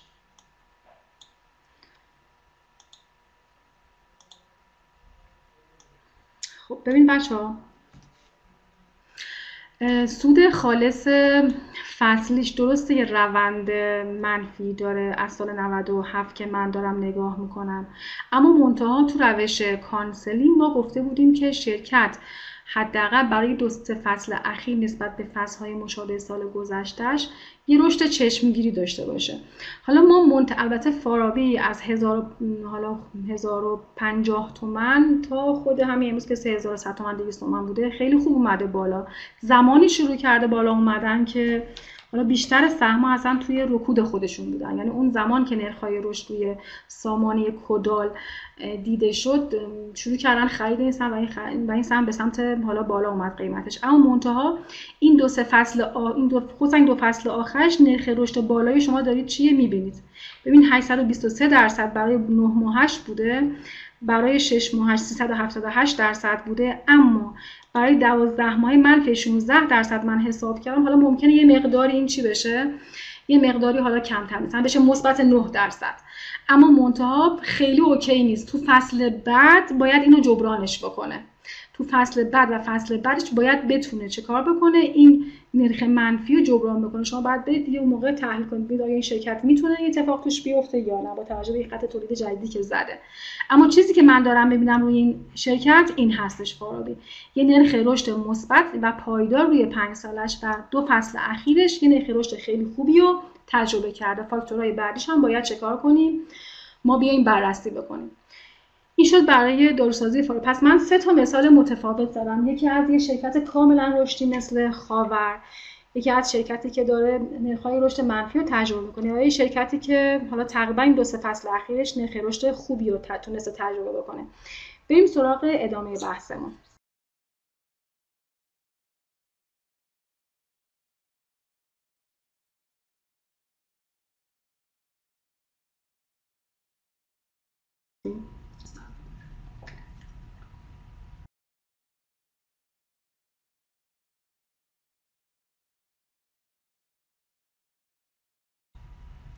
خب بچه ظاهرا پرسیدید که یه بار دیگه متغیرها رو بگید. ببین بچه من تا الان 3 تا متغیر معرفی کردم. اولین متغیر بار دیگه من این پی دی اف رو بازش بکنم. خب ببینید اولین متغیر من متغیر چی بوده؟ درآمدهای 3 ماهه من بوده. یعنی باید بیام فصلی های 3 ماهه رو جدا بکنم غیر تجمیعی رو و بعد بیام یه نرخ رشد نسبت به فصل های مشابه در سال گذشته بگیرم. برای 1-2 فصل اخیر باید نرخ رشد قابل توجهی شرکت داشته باشه و ضمن که چقدر بهتره که شرکت برای 5-6 فصل اخیرش روند رو به رشد داشته باشه. این میشه برای درآمد 3 ماهش. برای رشد سالانه درآمدش هم بیایم برای این 5 سال اخیر یه رشد توی سود خالصش ببینیم اتفاق افتاده یا نه. این میشه متغیر دوم. متغیر سوم هم میگه به سراغ شرکت‌هایی برید که مدیریت خلاق و نو دارن، افزایش نرخ دارن و اینکه محصول جدید دارن. براتون مثال زدم، مثلا خود همین داروسازی فارابی یا خود همین خاور یه محصول جدید داشت به بازار عرضه می‌کرد دیگه. خاور مثلا اتوبوس‌هایی که تقریبا برقی بودن میشد یه محصول جدید براش. اینکه مثلا یه بازار صادراتی جدید مثل روسیه براش اتفاق افتاده بود و اونجا رو تونسته بود پیدا بکنه. اینا همه میشه چیه؟ یه چیزی که شرکت میتونه به رشد برسونه. و افزایش نرخ هم که دیگه هممون تکلیف افزایش نرخ رو میدونیم که اگر شرکتی افزایش نرخ بگیره درآمد فروشش میره بالاتر. حالا اگر بتونه هزینه‌هاش خیلی خوب بپوشونه و علاوه بر اون سودسازی خوبی داشته باشه، جز شرکت‌های مد نظرمونه. و ضمن اینکه گفتیم فقط با شنیدن این که تو بازار دارن میگن که مثلا فلان سهم راه مثلا خاور رو میره، مثلا خپارس راه خاور رو میره، شما به هیچ عنوان قبول نکنید، به این دلیل که باید این نرخ‌های رشد رو به چشم خودتون ببینید، مگر اینکه اطلاعات نهایی داشته باشید. اون که دیگه مسئله جداگونه است. این شد یه مروری روی متغیرها که ظاهراً پرسیده بودید. سوال بعدی گفته بودید که میانگین گیری که برای نرخ رشد بچه که میانگین ساده هستش، یعنی x به اضافه y تقسیم بر 2، خب یعنی تقسیم بر تعدادشون.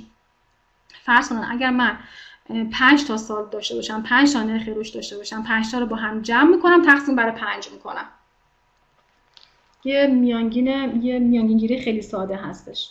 دیگه اصلا سراغ خودتون گیج نکنید هندسی از اینجور حرفا، نه، یه اوریج خیلی ساده است. خب اگر سوالی ندارید بریم سراغ فاکتور 4.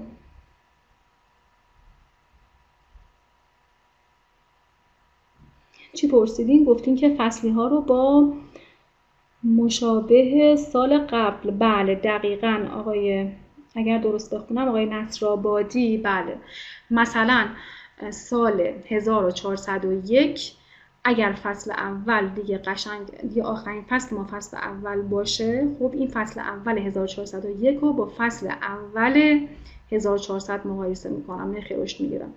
فصل اول 1402 رو با فصل اول 1401 نرخ رشد میگیرم. اینطوریه.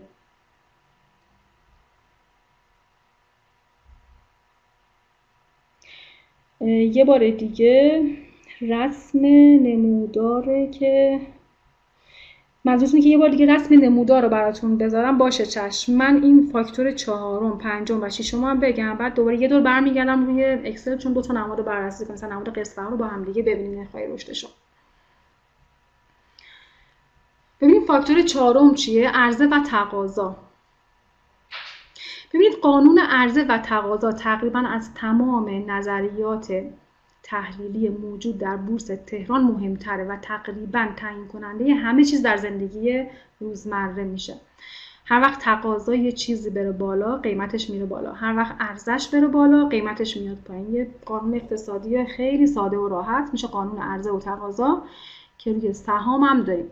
ما باید این قانون عرضه و تقاضا رو روی سهمایی که متغیر اول و دوم ما را دارن رعایت بکنیم.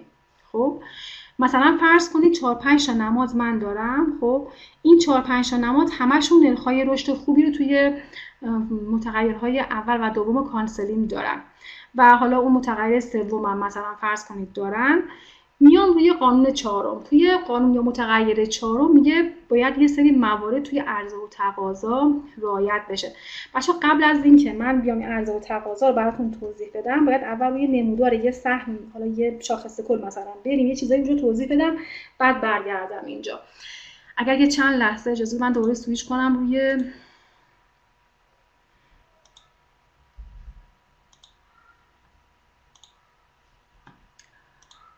خب بچه‌ها این سامانه تحلیلی و معاملاتی کارگزاری آفتاب درخشان خاورمیانه هست. امیدوارم همتون به این سامانه الان که من دارم توضیح میدم دیگه در دسترستون باشه.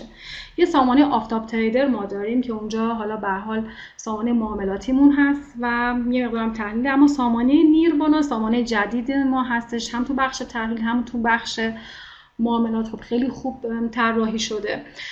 هم ببینید اگر من بخوام متغیرهای کانسلینگ رو توی این سامانه بهتون معرفی بکنم، اینجا مثلا میتونم نماد دفاع رو براتون سرچ بکنم. خب ببینید اینجا بخش تحلیلیش میشه اطلاعات پایه نمادی، یه سری اطلاعات به شما میده. بعد میام تو بخش اطلاعات بنیادی. ببینید تو بخش اولش مقایسه سود خالص و ناخالص داریم که اینجا میاد صرفا فقط همون سود خالص رو ناخالص برای ما یه مقایسه انجام میده که حالا ما با نرخ‌های رشد کار داریم نه خود سود. اما مورد دوم نمودار روند فروش هستش که روند فروشی برای ما اینجا میاد از اون سهم رسم میکنه. اما مورد مهمتر نرخ‌های رشد هستش که اولی مال سود ناخالص هستش، دومی درآمدهای عملیاتی فکر میکنم باشه. حالا یه مقدار اینو بیاریم این ورتر ببینیم این متغیرها. بله اولیش درآمد همون عملیاتیه هستش، دومی سود عملیاتی میشه و سومی سود خالص هستش. اون چیزی که ما میخوایم همین سومیه هستش، اون میشه فاکتور اول من، یعنی فاکتور دوم من. یعنی گفتیم این 5 ساله ما توی کانسلینگ متغیر دوم رشد سود خالص 5 ساله بود. ببین برای فارابی برای 1 ساله اخیرش مثلا منفی بوده. خب میانگینه این اومده میانگین گرفته، میانگین 3 سال اخیرش 33% بوده و میانگین 5 سال اخیرش 30% بوده. این آخرین سالش هم 1400 چون 1401 هنوز 3 ماه منتشر نشده، اون 3 ماهه 12 ماهه، برای همین حالا تا آخر 1400 گرفته چون داره سالانه بررسی میکنه. شما از اینجا هم میتونید بدونید که خودتون محاسبه بکنید. مثلا اگر بخواید سهمی رو بخرید یه نگاهی هم به این میانگین نرخ‌های رشد داشته باشید. و غیر از این حالا یه سری موارد دیگه داره که انشالله توی جلسه بعد براتون توضیح میدم. اما میخوام برم روی بخش نموداریش. گفتیم که یه چیزی رو قبل از این که اون متغیر رو بخوام براتون توضیح بدم، شاخص کل رو بیاریم، شاخص کل براتون توضیح بدیم که نمیدونم برای چی.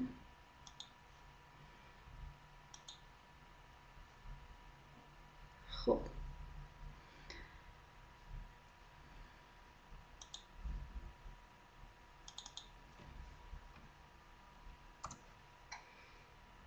چند لحظه من زبان لپتاپم رو فارسی بکنم.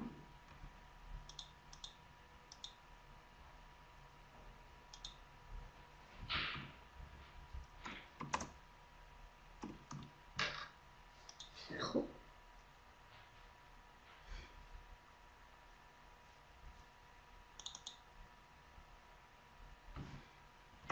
ببخشید، شاخص کل بورس، شاخص کل. خب بچه ها همتون این نمودار رو دارین دیگه، نمودار شاخص کل رو دارید.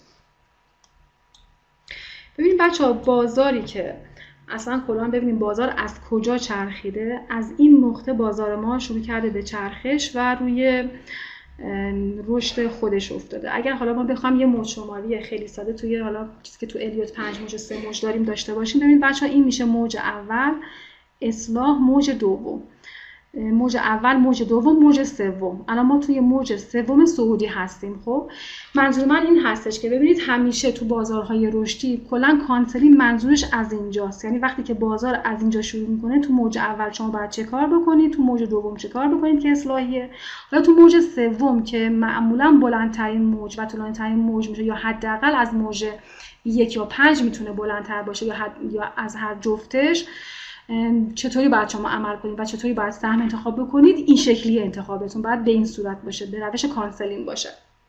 کانسلینگ داره اینو میگه. اما یه جاهایی از بازار هست که داره چیه؟ تو اون جاها داره اصلاح میکنه.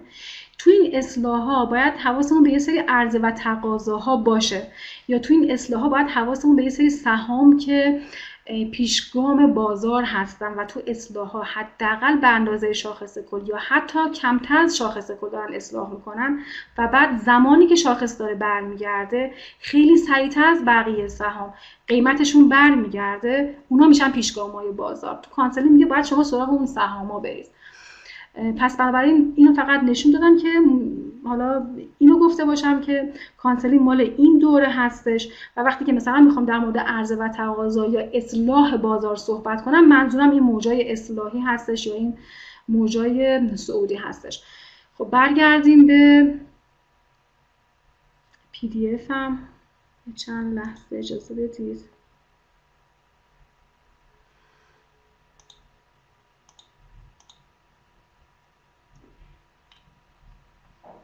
بریم تو قانون عرضه و تقاضا. حالا حواسمون به اون نموداره هم باشه.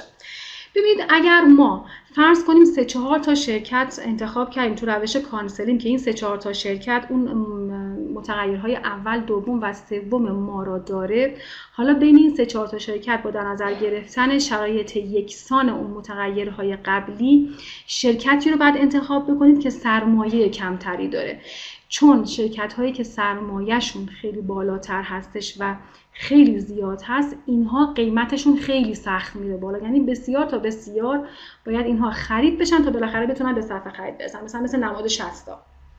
خب تعداد سهامش خیلی زیاده، بنابراین افزایش قیمت این سهم خیلی مشکله. پس در شرایط یکسان ما سهامی رو انتخاب میکنیم که سرمایه پایین‌تری داشته باشه. مورد بعدی این هستش که افزایش سرمایه‌های سنگین در انتهای رشد بازار رو میگه مد نظرتون باشه. یعنی چه؟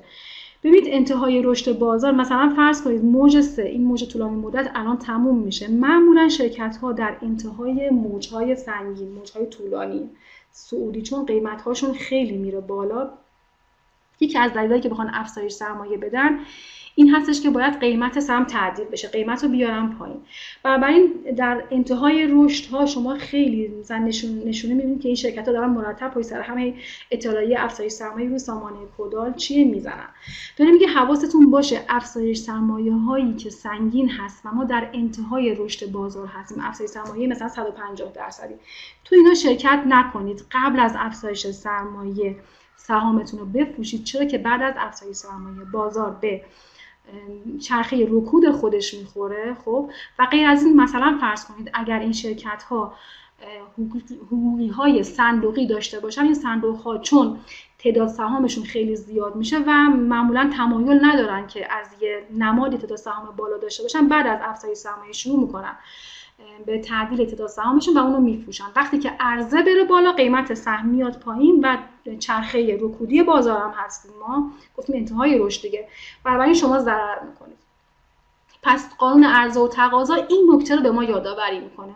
حواستون باید به این نکته باشه. اگر یادتون باشه تو سال 99 انتهای اون رشد شارپه چه اتفاقی افتاد؟ خیلی از شرکت‌ها افزایش سرمایه‌های سنگین دادن. رشد بازار تموم شد، خیلی از شما عزیزان تو افزایش سرمایه‌های شرکت موندید. بعد از افزایش سرمایه خیلی از این نمادها باز میشد و قیمت سقوط میکرد به پایین. ببینید چقدر از این اگرم از راه سهام جایزه بود که مقداری از سهم شما هم تازه اونور محسوب میشد تا اینکه بعد بخواد باز بشه و دوباره چه درصد منفی زیادی بخوره و کلی داستان داشت. پس حواستون به افزایش سرمایه آخر رشدهای بازار باشه. توی جهت بازار، یعنی تو هفته آینده به این میپردازیم که از نظر کانسلینگ چه موقع‌هایی دیگه ما داریم به انتهای رشد بازار نزدیک میشیم. اونجا دیگه باید حواسمون باشه که هوشمندانه سهمامون رو وقتی که میفروشیم دیگه وارد بازار نشیم یا وارد افزایش سرمایه نشیم. این یه مورد. مورد دوم، اگر یادتون باشه اون نمودار رو براتون نشون دادم. موج اول یه موج صعودی بود وقتی که شاخص کل شروع کرد. موج دوم یه موج اصلاحی بود. خب داره میگه توی زمانی که اصلاح میخواد بیاد، اون سهامی که خوب باشه، اون شرکتی که شما انتخاب کردید علاوه بر فاکتور اول، دوم و سوم، در زمان اصلاح باید حجم معاملاتش کاهش پیدا بکنه. این سهام خوبیه. خب و زمانی که میخواد به صعود، یعنی به چرخه رونق خودش برگرده، اون موقع باید حجم معاملاتش افزایش پیدا بکنه، طوری که وقتی که داره از اصلاح خارج میشه چه اتفاقی براش بیفته؟ حجم معاملاتش اونقدر زیاد بشه که حداقل 50% بیش از حالت عادیش بشه.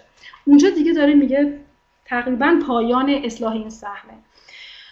و اینکه داره میگه که شرکتی که آگهی میزنه و میخواد سهام خودش رو بخره، این شرکت ممکنه که حالا اگر بخواد فرض کن فاکتور اول، دوم و سوم ما رو داشته باشه و اگر این شرط هم داشته باشه اوکیه.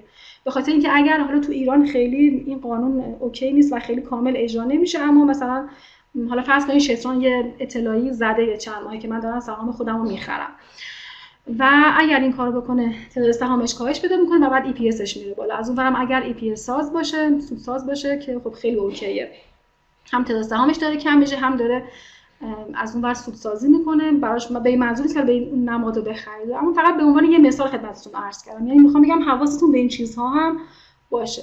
پس 5 تا مورد از عرضه و تقاضا و نکته داره برای حالا نکات مثبت یه سهم خوب براتون میاره. غیر از اون متغیرهای بنیادی میگه حواستون به این چیزها هم باشه. مورد 5 میگه سعی بکنید اون نمادهایی که انتخاب میکنید پیشگام‌های بازار باشه. یعنی چه پیشگام بازار؟ اصلا ما چطوری بدشناسایی بکنیم پیشگامان بازار رو؟ ببینید وقتی که یه گروهی شروع میکنه به رشد کردن، معمولا مثلا فرض کن برای گروه X آگهی، مثلا یه اطلاعی میاد که آقا این گروه میخواد یه اتفاقی براش بیفته، مثلا افزایش نرخ حالا فروش بگیره. خب بعد حالا اون روز اول دوم تمام این شرکت ها مثلا مثبت 5 و 7 میشن، بعد روز سوم نه تعدیل میشه، یه سری شرکت ها که ضعیف‌تر از اون حالت صفحه خرید در میان. خب اما 2-3 تاشون خیلی اوکی ان داخل اون گروه. داره میگه برید این شرکت ها رو پیدا کنید. این شرکت ها چطوری پیدا میشن؟ این شرکت توسط همون فاکتورهای قبلی پیدا میشن. یعنی این 2-3 تا نمادی که داخل اون گروهن اینا میشن پیشگام اون گروه و در مجموع پیشگام بهشون میگیم پیشگام های بازار. اما سهامی که پیرو هستش، این سهام از لحاظ سوددهی ضعیف هستش. تو اصلاح‌ها وقتی به مقاومت‌ها میخوره مکس زیادی میکنه. توی بازارهای مثلا فرض کن مثلا گاوی یا بازارهای سعودی خواب سرمایه داره. خب و به هر مقاومتی که میخوره سریع عکس العمل نشون میده اصلاح میکنه. سهمی که ضعیف باشه معمولا یه همچین اتفاقی براش میفته. اینم نکته دوم هستش. نکته سوم میگه در صورت اصلاح بازار سهام پیشگام سهامی هستش که کمتر از بازار و یا حداقل به اندازه بازار اصلاح بکنه. ما یه موج 1 سعودی داشتیم، بعد یه موج 2 اومد بازار اصلاح کرد، چه 50% بازار چی اصلاح کرد که دیگه همه توانشون تمام شده بود. بعضی از سهمای کوچیک بچه‌ها که الان چند برابر شدن، خب وقتی تو این اصلاح‌ها میرسن، این سهمای کوچیکی که اصلا سودساز هم نیستن، خیلی هم اوکی نیستن، تو این اصلاح‌ها خیلی خیلی بیش از شاخص اصلاح میکنن. اینا اون سودی رو که شما تو روند مثبت به دست آوردید اونجا پس میدید. تو بازار سودی یا بازار گاوی اونجا پس میدید. خب پس داره میگه حواستون به انتخاب اون سهام‌ها باشه. اونا سهام‌های پیشگام نیستن، به خاطر اینکه اونا بیش از شاخص و خیلی بیش از شاخص اصلاح میکنن و تمام سود شما تو روند مثبت از بین میبرن. سهمی خوبه که حداقل به اندازه بازار کمتر از بازار اصلاح بکنه. بعد از پایان اصلاح سهام پیشگام قیمتشون زودتر از بقیه به قیمت قبلی میرسه. یعنی از خصوصیت سهام‌های پیشگام اینجوریه که وقتی که اصلاح تموم شد خیلی سریعتر برمیگره و داره آلارم به کل بازار میده که بازار اصلاحش چیه، تموم شده. نکته بعدی میگه که بیشتر افراد حتی مدیران حرفه‌ای به دنبال سهامی هستن که تو اصلاح‌ها بیشتر اصلاح کردن. منظور من این نیست که بچه‌ها این 2-3 سالی که رکود بوده مثلا فرض کن یه سری سهام‌ها رفتن قهر حالا نید اونا رو بخرید. نه، منظور من تو این رشدیه که اتفاق الان افتاده. حالا بعد که بازار شروع میکنه اصلاح کردن، مثلا نرید دنبال اون سهامی بگردید که فقط تو این مثلا فرجه 2-3 ماهه که بازار اگر قرار اصلاح به 6 ماهه که قرار اصلاح بکنه بیشتر از همه اصلاح کرده، حالا برید اونو بخرید. نه، میگه این کار اشتباهیه. اینجا منظورم توی روند سعودیه و تو روندهای گاوی تو موجای 1 2 3 4 5 اون موج 2 و اون 4 که اصلاحی هستش. داره میگه دنبال سهامی نباشید که تو این اصلاح‌ها ور بشن بیشتر از همه اصلاح کردن. اینها سهام‌های پیشگام نیستن، اشتباه کردید اگر دنبال اون سهام برید. و بعد نکته بعد خود شما یه سبد سهام دارید دیگه. فرض کنید الان موج 3 تموم میشه و شما نقد نشدید، اما حالا بازار داره میاد پایین. داره میگه تو سبدتون اون سهامایی رو خارج بکنید که از همه بدتر بودن، از همه کمتر به شما سود رسوندن. اونا رو شروع کنید یواش یواش از سبد خودتون خارج کردن، چون مطمئنا اونایی که خوب هستن و چون شما هم نمیتونید پیش بینی بکنید و قرار نیست همه رو بفروشید و تصمیم دارید که نگهداریشون بکنید. اونایی که خیلی سود ساختن و حالا اون خصوصیت سهام‌های پیشگام دارن، مطمئن باشید کمتر از بقیه اصلاح میکنن و اصلاحشون کمتر از بقیه سهام هستش. اینا میشه خصوصیت یه سهام پیشگام به غیر از فاکتورهای 1، 2 و 3 شما دنبال یه همچین خصوصیت‌هایی تو سهاماتون باشید. پس بنابراین اصلاح‌هایی که پیش میاد، حالا موج 3 که تموم بشه، حالا یه روزی نمیدونیم کی، یه فرصتی به شما میده برای اینکه تو سبدتون بتونید سهام پیشگامو تشخیص بدید، یا اینکه نتونستید اگر توی سبد تا الان سهام پیشگام داشته باشید، برید تو بازار بگردید سهام پیشگام برای شروع موج بعدیش انتخاب بکنید. همینجاست که تو بعضی کانال‌ها شما شاید می‌بینید تا اینکه بازار یه لحظه برای یه روز منفی میشه سریع میزنن فکر میکنن که مثلا با پایان موج میگن خب الان یه فرصتیه برای حالا ترکیب این که پورتفولیوتون رو عوض کنید. اینا به این منظور هستش که معمولا منظورشون هستش که شاید مثلا پایان روند باشه، بدونید کدوم سهام بعد اون رو خارج بکنید و سهام خوب جانشین بکنید. منظورشون این هستش. این میشه پیشگام بودن. متغیر 6، اگر بچه‌ها سوالی ندارید به متغیر 6 برسیم که میشه متغیر آخر برای امروز. متغیر 7 که میشه جهت بازار. برای جهت بازار باید وارد متغیرهای اقتصاد کلان بشیم، بریم نرخ‌های بهره بین بانکی و نرخ‌های سپرده رو بررسی بکنیم، نمودارش از سامانه بانک مرکزی. به علاوه یه سری نکات از صندوق‌ها باید یه آموزش داشته باشیم، انوی صندوق‌ها و یه سری مسائل دیگه. اون میشه برای جهت بازار. اگر سوالی ندارید من متغیر 6 رو براتون معرفی بکنم. آقای محمدیان پرسیدن که به نظر شما اکنون موج 3 بازار تمام شده است از روش کانسلی. ببینید هنوز اون آلارمه رو به نظر من نداده، اما خب نظر منم اوکی نیست، اما هنوز اون آلارمه رو نداده به نظرم. حالا انشاءالله هفته دیگه که شروع کرد حالا کلاس رو تشکیل دادیم حرفم درست باشه، آلارمه اتفاق نیفتاده باشه و وقتی که آموزش داریم شما هم یاد میگیرید که چطوری بتونید توسط متغیرها جهت بازار رو پیش بینی بکنید. اما بچه‌ها اگر بخواید مثلا تکنیکال رو در نظر بگیرید اصلا به هیچ وجه نمیتونید، مگر اینکه حرکات مثلا کوچیک کندل ها رو بخواید توش تشخیص بدید، اما منتها در کلیت وقتی دارید نگاه میکنید واقعا نمیتونید تشخیص بدید، فقط صرفا توسط تکنیکال که حالا آیا پایان این موج هستش یا نه. اما یه جایی توی کانسلی میگه که توی پایان موج‌ها دیگه هر سهام ضعیفی که در نظر بگیرید، یه شرکتی که اصلا هم سودسازی است، اونا هم شروع میکنن رشد کردن. بعد اولین شرکت هایی که شروع میکنن منفی خوردن اون شرکت های پیشگام هستن، دارن آلارم میدن به شما که چیه؟ این انتهای بازار، یعنی رشد ضعیف ها و کاهش قیمت قوی ها. دیگه برید خودتون بررسی کنید ببینید منظورش چیه. متغیر 6 میشه حمایت نهادی و شناوری سهم. ببینیم یعنی چه. دیگه نهادی منظورش حقوقی های بازار هستش، یا حتی حالا مثلا تو نهادی که نمیشه جا بذاریم، اما بعضی از حقیقی ها هستن که اینا خب خیلی پول دارن و با یه حجم بزرگی از پول یا نقدینگی وارد یه سهم میشن. معمولا تو نمادهای دارویی اگر نگاه بکنید سهامدارای عمده حقیقی خیلی زیادی وجود داره. اگر شما برید دقت بکنید روی سری نمادهای دارویی، مثلا خود همین دفارا یا اینکه مثلا دپارس یا سری نمادهای دیگه، توی قبل از شروع موج یه سری سهامدار حقیقی با پول خیلی زیاد وارد این نمادها شده بودن، چون اونا میدونستن دیگه انتهای دوره رکود هستش و شروع اولین موج بازار. خب حمایت نهادی میگه که به دنبال سهامی باشید که از چند حامی حقوقی با عملکرد خوب برخوردار باشه. خب معمولا مثلا فرض کنیم ما میگیم حقوقی X حقوقی خیلی خوبی نیست. خب مثلا X رو من نمیخوام اسم بیارم، اینا رو تو بازار باید بشناسید.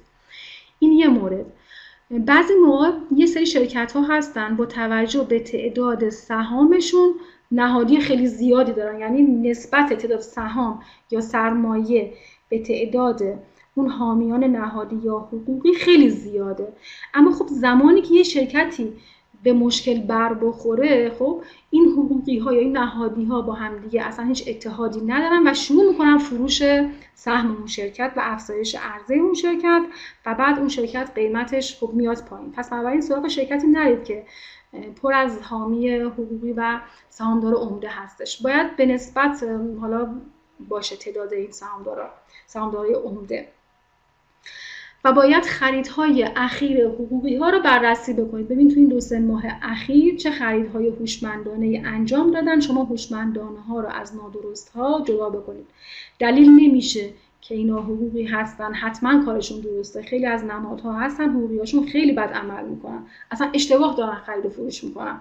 پس بنابراین شما نمیتونید صرفا بگید حالا چون این حقوقی وارد این نماد شده پس این نماد اوکی من برم بخرم. نه، باید شما برید بررسی بکنید ببینید که حالا خرید و فروش این حقوقی اوکی هست، هوشمندانه هست یا نه. بعد اون نمادهایی رو که شما میخرید علاوه بر اینکه فاکتور 1 2 3 4 و 5 رو داشته باشه، یه حقوقی یا یه حمایت کننده خوب هم داشته باشه، نه اینکه مثلا سهم به حال خودش ول بشه. مثلا فرض کنید سهم X خب وقتی که تو اصلاح بازار میرسیم اصلا حقوقیش ولش میکنه، هیچ حمایتی ازش نمیکنه، قیمت هم همینطوری میاد پایین. این به ضرر سهم دیگه. اما بعضی سهم‌ها هستن خب حقوقیاشون یا اون حامیان اون سهم خیلی خوب اون نماد رو جمعش میکنن و نمیذارن که اون شرکت اصلاح زیادی تحمل بکنه. این هم میشه متغیر ششم ما. پس بنابراین یه متغیر مهم دیگه هم اینجا مد نظر ما هستش، شناوری یه سهم. شناوری یعنی اون بخشی از سهام که غیر مدیریتی هستش و دست سهامدارای عام، یعنی دست بازار هستش. معمولا شناوری بین 15 تا 30-35% اوکیه به نظر من. یعنی شما وقتی دارید شرکتتون رو انتخاب میکنید، خب اگر فاکتور 1 فاکتور 2 فاکتور 3 4 داره، بعد یه دفعه نرسید به شناوری بشه 60% 70% 80%، اصلا اینو از ذهنتون بیرون بکنید، روی خط بزنید رو همچین سهامی همچین نمادی رو. استراتژی دیگه. حالا شما مثلا ممکنه بیاید به من نشون بدید بله این سهامه 60% شناوریش بوده یا 70% بوده، اما ببین چقدر رشد کرده. خب رشد کرده باشه. استراتژی یعنی این که من یه چیزی رو انتخاب کردم، خب بر اساس اون تو گذشته استراتژی جواب داده و در آینده هم پس به من جواب میده. من هر وقت که مشاهده کردم استراتژیمو میام انتخابش میکنم.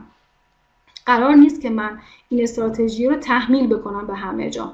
شما هر وقت الگوی خودتون رو توی یه سهمی مشاهده کردید بخرید. ممکنه 1000 تا سهم دیگه هم یه سری الگوهای دیگه داشته باشن که اونا هم رشد کنن، شما نتونید اونا رو کشفشون کنید. ما اصلا کاری به اونا نداریم.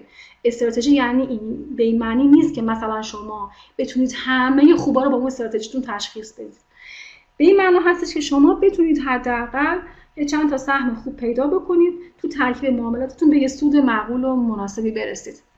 حالا اونایی که رفتن ما کاری به اونها نداریم، اما تو کانسلینگ داره چیه اینو میگه شناوری اینقدر باشه، حقوقی یا این کارو بکنن، سود خالص و اینا اینقدر روش داشته باشه و جهت بازارم که اون خیلی مهمه و همیشه بعد در نظر بگیرید بعد به این صورت باشه. خب بچه‌ها این شد 6 تا متغیر اول کانسلینگ. انشاءالله من فکر میکنم خسته شده باشین.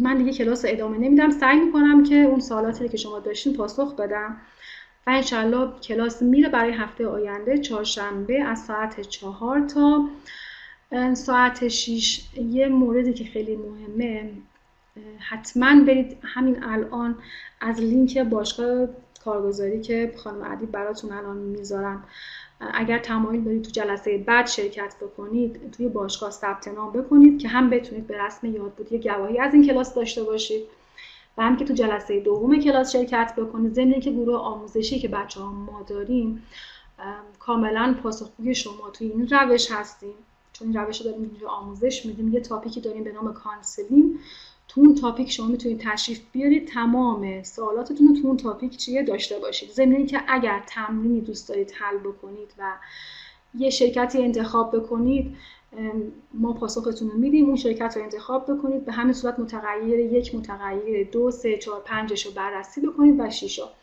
برای من تو گروه تو تاپیک بذارید، من حتما نگاه میکنم و اونجا پاسختون رو میدم.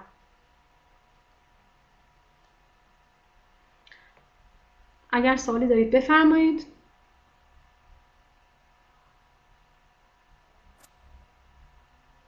خسته نباشید خانم دکتر، صدای منو دارید؟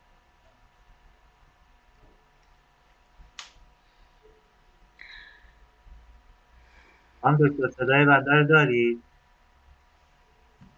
دوستان صدا هست؟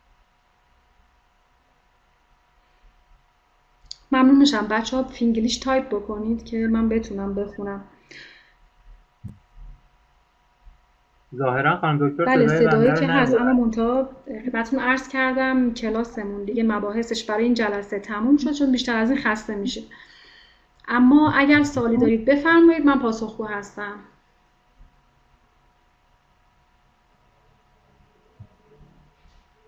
توی گروه هم عضو بشید اگر دوست دارین تمرین بفرستید که حالا بیشتر بخواید مسلط بشید.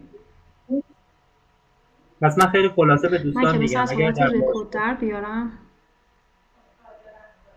بله.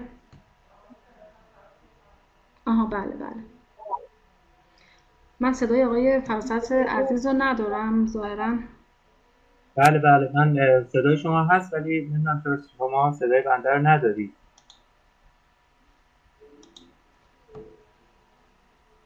من فقط توضیح کوتاه خانم دکتر به دوستان بدم. در باشگاه اگر ثبت نام انجام بدید، پیامک های اطلاع رسانی برای کلاس هایی که قرار برگزار بشه حتما براتون ارسال میشه و خب ثبت نام در کلاس هم که بکنید گواهی نامه صادر میشه. اما بعضی از دوستان میپرسن گواهی ها به چه دردی میخوره. اینها رزومه هست، رزومه های کاری. الان معلمان عزیزمون که میخوان بارگذاری مدارک میکنن، تمام اینها به عنوان رزومه هایی که دوره گذروندن براشون حساب میشه، یا اگه جایی بخواید مشغول کار بشید اینها به دردتون میخوره که چه دوره هایی رو در چه جاهایی گذروندید. ممنونم خانم دکتر، من مزاحم نمیشم خیلی. فقط میخواستم تشکر کنم از همکارای خوبم در شهر زیبای اصفهان و خانم ادیب که زحمت زیادی برای کلاس کشیدن. اگر هر وقت شما صلاح بدونید خب ضبط رو متوقف کنید و کلاس رو از دوستان خداحافظی کنید. خیلی ممنون آقای فراست، منم از زحمات شما تشکر میکنم. نه دیگه ارزی نیست و همه دوستان و شما رو به خداوند بزرگ و منان انشالله تا جلسه بعد میسپارم. خداوند یار و نگهدارتان باشه. ممنونیم خانم دکتر. دوستان لینک کلاس تو این چند روز توی کانال همکارانمون در اصفهان قرار میگیره و از روز شنبه ظهر هم روی سایت رو همین لینکی که وارد کلاس میخواید بشید یا ثبت نام کنید اونجا لینک های کلاس برای اینکه مرور داشته باشین قرار میگیره. بنده هم با اجازه خانم دکتر و خانم ادیب از دوستان خداحافظی میکنم و اگر دوستان صحبتی نداشته باشن کلاس رو میبرم.